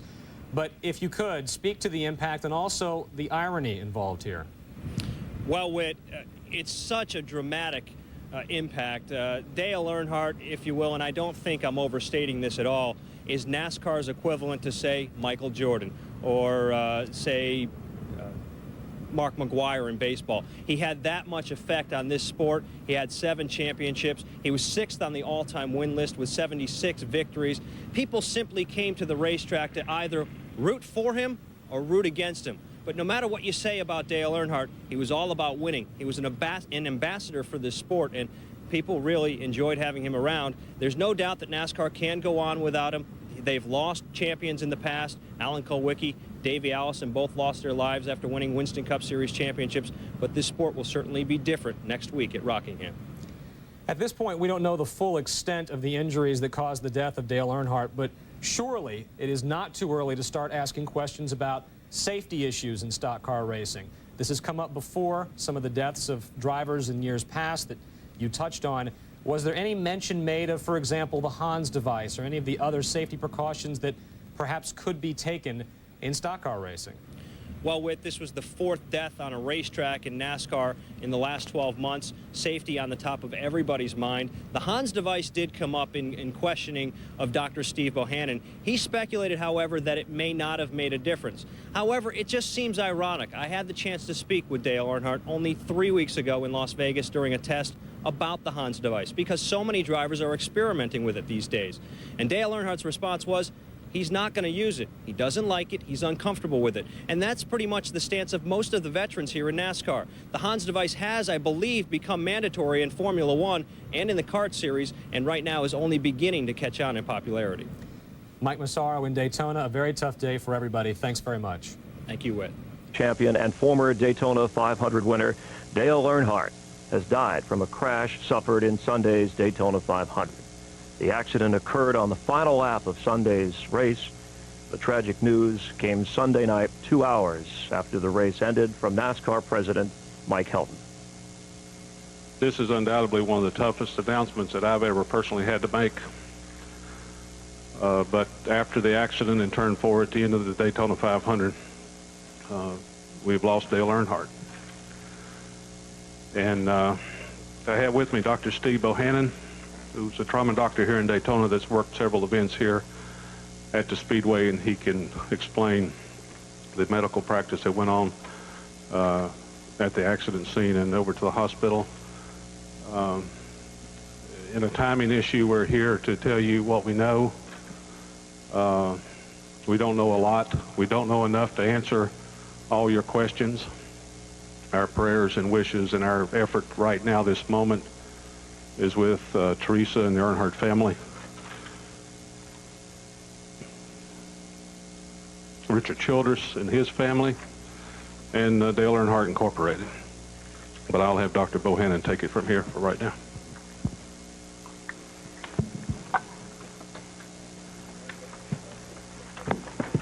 I was on one of the ambulances that responded to the accident. I was about the 3rd or 4th ambulance in. When I arrived, there were a number of paramedics already attending to him. There was a paramedic in through the passenger window, applying oxygen by a mask. Dr. Tim Allison, who's a trauma surgeon from Flagler County, was in through the driver's window and was delivering CPR. And there was another paramedic in the window with him helping maintain the C-spine, holding the head. There were a number of firefighters that were on top of the car attempting to remove the roof, which was subsequently done. That took about 5 or 10 minutes, during which time we did CPR. When the roof came off, Dr. Allison and I both identified this was a very bad situation, a load and go situation. We immediately removed him and transported him to the area level 2 trauma center, Halifax Hospital. Transport time was about a minute to a minute and a half, during which time we continued CPR. There was a full trauma team there to meet him, a trauma neurosurgeon, Dr. Bill Kuhn, trauma surgeon, Dr. Demuga. There were several emergency room doctors there as well. We all did everything we could for him. Additionally, there was an anesthesiologist who helped us maintain the airway.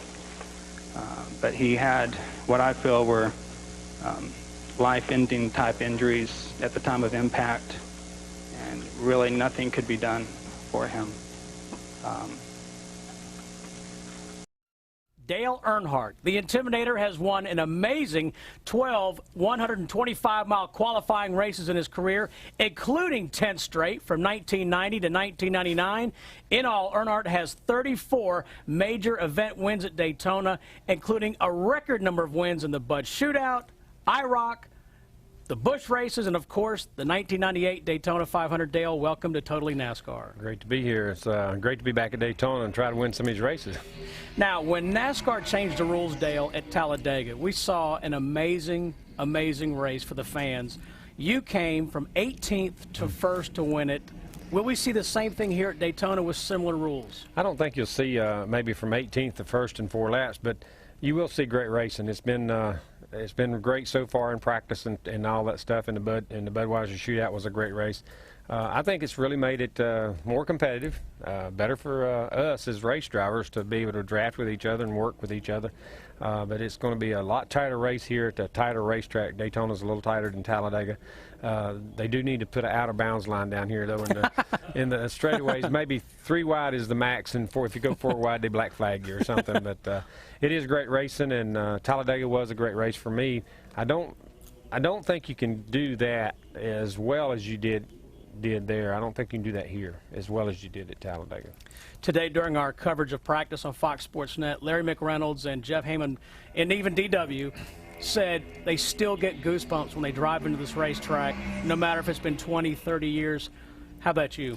In 1976, when I drove in here the first time, and it's still a great racetrack. It's a magical racetrack to me. I came down and drove the 24-hour race, and it was the same for it, and it was a new experience for me. But the racetrack itself, Daytona, it's just a place where I love to come to. As if you need more practice, as you said, you were here for the 24 hours. What was that experience like? Oh, it was awesome. To drive the Corvettes was a tremendous honor to get to drive with Andy Pilgrim and Kelly Collins, Dale Jr. He was super in the car. Yeah. But we got to race in the rain, got to race in all kind of conditions, and I was pretty good in the rain too. I mean, I was one of the fastest cars out there when I was driving the car in the rain, and I was amazed with the downforce and the rain tires, how fast I went in the rain. The road course in the infield was a whole new experience. I've never been there. I've been in the pits and in the garage and up and down through here around Victor Lane, but I didn't know anything about the road course. I've never been in there. Couldn't even tell you how to go around it and what gears to use, anything. So it was a new experience when we came and tested and raced, but I was really proud to do that race and excited about it. And I think it's going to be something that I'm going to remember a long time and may do it again sometime. Now, how about as a car owner? You've got Michael Waltrip joining Dale Jr. and Steve Park. All 3 seem to be running pretty well. They are. They're running great, and Michael's doing a great job out there in practicing and drafting. I want to see how he does in the qualifying race on Thursday, which I'm in that same race, I think. And it's a pretty neat to see, you know, your race cars that you own out there doing so well, and the drivers that you feel so confident. Of course, your son's one of them, but you still. You know, I still feel pretty confident about my race car, and my race car is doing well. The guys keep working better. We're putting a race engine in now. We did a gas run today and running out of gas, and with our practice engine, we got the race engine in. I'll practice with it right before the race, make sure it's perfect. But I think we'll be in good shape on Thursday with the Goodwrench car. Did you learn anything in the shootout that you can apply to the rest of the week? Make sure my setup worked, and it did. It worked well on old tires, and to run Sackett on the tires I was on, I was pretty impressed with that. To be able to drive the car and stay where I was at on older tires than what other guys were on, and that's something that we all wonder: what is your car going to do in 50 laps? And it was just super to run that long and still be able to drive the car and race and be competitive with worn-out tires. Hey, thanks for being with us, and good luck on the 8th NASCAR Winston Cup Championship. You get ready for Sunday. It's going to be a good race. I hear you. I am. I feel good about this, and you've never noticed because you've always been working on race cars, but I feel this way pretty much every year until I don't win the Daytona 500. Then it's a bad time, but you know, Victor Lane's where you want to be, and it took me 20 years to get there, but I do feel good. I feel better this time than I did last year, really. I feel more relaxed, and maybe it's because I've had such a great time the whole 24 hours and this week leading up to the Daytona 500, the whole thing. After the surgery, I mean, you could drive for another 10 years. What's your plan? Yeah, it put 10 years on my career, really. I'm in good shape, and the race cars are handling great, but I did get the surgery straightened out with my neck, and I had a great year last year. So I'm even stronger this year. I'm working out and staying in shape. So I'm focused. I'm determined. I'm going to go out here and give it our all this year. Do you like who you are? Do you like Dale Earnhardt? No, I'm pretty happy with him today. He's a pretty straight guy. He don't make mistakes too often. He's a pretty good guy. He stays in line. He does his job. He's going to get rambunctious on the racetrack, but that's about the biggest part of it. He's not going to do anything else. What are you afraid of? Oh, my wife. Not really afraid of her. I just don't want to disappoint her. That's a real good answer. I don't want to disappoint her. Yeah. But I don't know. I've never really been afraid of anything in a race car. The fact of fire is there always, but it's not a fear. No. And that's a concern that if there's a safety aspect of racing that I worry about, it's fire. And might know you'd have to go through somewhat of one. Well, I did, and with Elliott in the crash, and I got burned a little bit, but that wasn't a major deal. But I really never really been scared or nervous when I got in a race car. Been scared when Tim Richmond was running up across the racetrack like he's going to kill me after we wrecked in Pocono. And after you and I got into it at Richmond, I thought somebody was going to kill me. Were you scared then? I thought somebody was going to kill me then. I thought Stevie was going to get me. I thought Junior was going to get you too. Yeah, Junior was pretty mad about tearing his lightweight race car up. But that sucker did fly apart. But you go through all that. But is Dale Earnhardt, other than a race car driver, you said your wife, and I understand that perfectly. What else? Is there anything away from a racetrack? What are you afraid of? No, I don't know that there's really anything that I'm afraid of other than just that. Seems like I want everybody to be happy. I don't want things to come up tomorrow and somebody's unhappy. Yeah. My kids. Well, you're in the wrong business, but. Well, I know I'm talking about my kids. I'm talking about, you want all you people that works for you to be happy. I'm probably not the best boss there ever was because I'm you think you're demanding? Too good-hearted in a lot of ways, and I let people run things a little bit too much. Sometimes when I should put my foot down, so no, this is, we've got to stay in line here, we've got to do this. But the guys I just want everybody to be happy. How do you see yourself? How do you feel about Dale Earnhardt? A lot better. I've known you a lot better so today than I did several years ago, because of family, because of my life, because I think I'm a better person than I used to be. I got a great wife, a great family. Proud of my kids, all of them, and I've really got it all right now. I'm racing and enjoying it. I win. I'm competitive, but my family, everything's great there. And then I have some good race teams too. That my kids win races. Kerry, my oldest son's there with us, so got grandkids. I'm having a good time. I got it all right now, Darrell. I got it all. No, you really do. I'm a lucky man. I have it all. The Lord's looked after us, I reckon.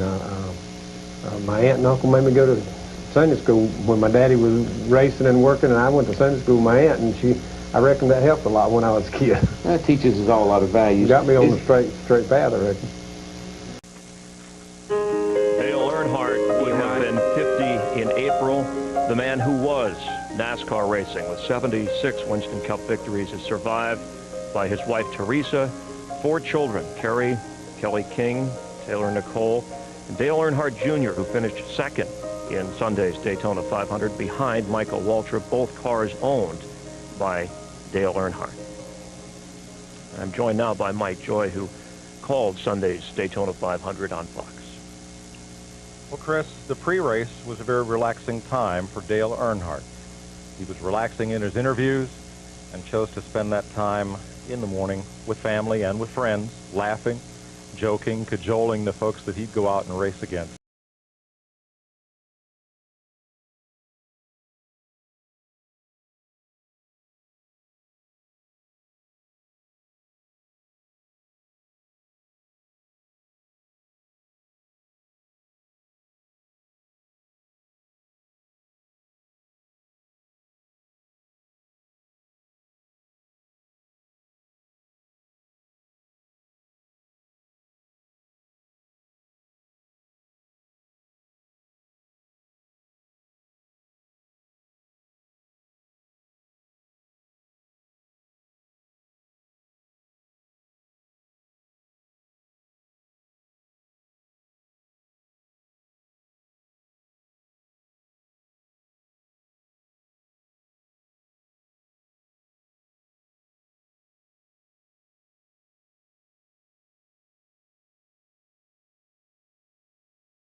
Jeff Hammond, of course, former crew chief. You worked with Dale Earnhardt and competed against him many times. Yeah, Chris, it's really kind of hard to say. I mean, I was fortunate enough to watch Dale get in his first car way back when we were racing at Concord, and his daddy was still helping Dale. And a competitor, I don't think I know of anybody I've ever been around that epitomizes the word. The man was relentless as far as his competition was concerned. We had a lot of good times together. We raced together on those dirt tracks at home. We used to go to his place and ride in the back of his boat, go tubing together. We've done some hunting together, but through all our relationship and friendship, he always was a competitor. And did a lot for his sport. 27 years in Winston Cup racing. As you look at all of the accomplishments of Dale Earnhardt, former Rookie of the Year, and of course won Daytona 500 after so many years of trying to. Back in 1998, it finally happened. Mike Joy, you called most of the races through his entire career, nicknamed the Intimidator, but it was hard not to like him if you met him. You had to respect him. You had to like him. The compass of this sport has lost its true north. Dale Earnhardt defined the limits of on-track behavior, and every time he pushed that limit, the limit moved with him. But more importantly, Chris, he set the standard and the goals for every driver who followed him. And Ken Squire, you saw all of his Daytona 500 performances. This was his 23rd consecutive start, and it's difficult to describe or put into words what Dale Earnhardt did for NASCAR racing. Well, whatever stock car racing is, Dale Earnhardt was. He was the child in the back of a pickup truck at the Charlotte Motor Speedway with his dad, watching those cars in the 600 and dreaming someday of being in Winston Cup racing. He was the teenager whose equipment was a T-shirt and a crash helmet, bumming rides, building cars, trying to prove that he could handle those short tracks in the Carolinas just as well as his father, Ralph Earnhardt, did, who was a national champion. He was the guy that came along in 1979 and became Rookie of the Year in Winston Cup racing, and 1 year later was the Winston Cup national champion. And through it all, he seemed quiet. He became the Intimidator, one who didn't have much to say, but who did it with his deeds on the racetrack. His wife, Teresa, changed a lot of that. He became much easier with the media. Until 1994, on this very track, just a few hundred feet from where he died today, his best friend in this world, Neil Bonnet, lost his life in a very similar type of crash. It seemed as if he went into a dark period for a bit. And then he's come out of it. 1997, nearly won the 500. It was right there. Then was upside down in the backstretch, refused to go to the medical center, got back in and drove the car around and finished the race. And then 1 year later, we saw him in Victory Lane. 20 years of effort in winning the race that meant the most to him, and there he was, up on top of the world. He told me in Victory Lane that day, yes, yes, 20 years. Can you believe it? Now we come to this point in his career. Going down the backstretch in the final lap, out in front, Michael Waltrip in one of his cars. His son is running in second place. And two of his colleagues, two of his racing pals, are right in there beside him going for a photo finish for third spot. There's Ken Schrader from Missouri on the outside. There's Sterling Marlin from Tennessee on the inside. And as they went into that turn and he saw what was coming about, I would consider that Dale Earnhardt died happy. The irony of this, Mike Joy, is just that. Gave a chance to Michael Waltrip, who hadn't won in 462 races. His son finishing second, both cars owned by Dale Earnhardt, and competing to the very, very end. Earnhardt had won this race. He knew the great joy of winning the 500.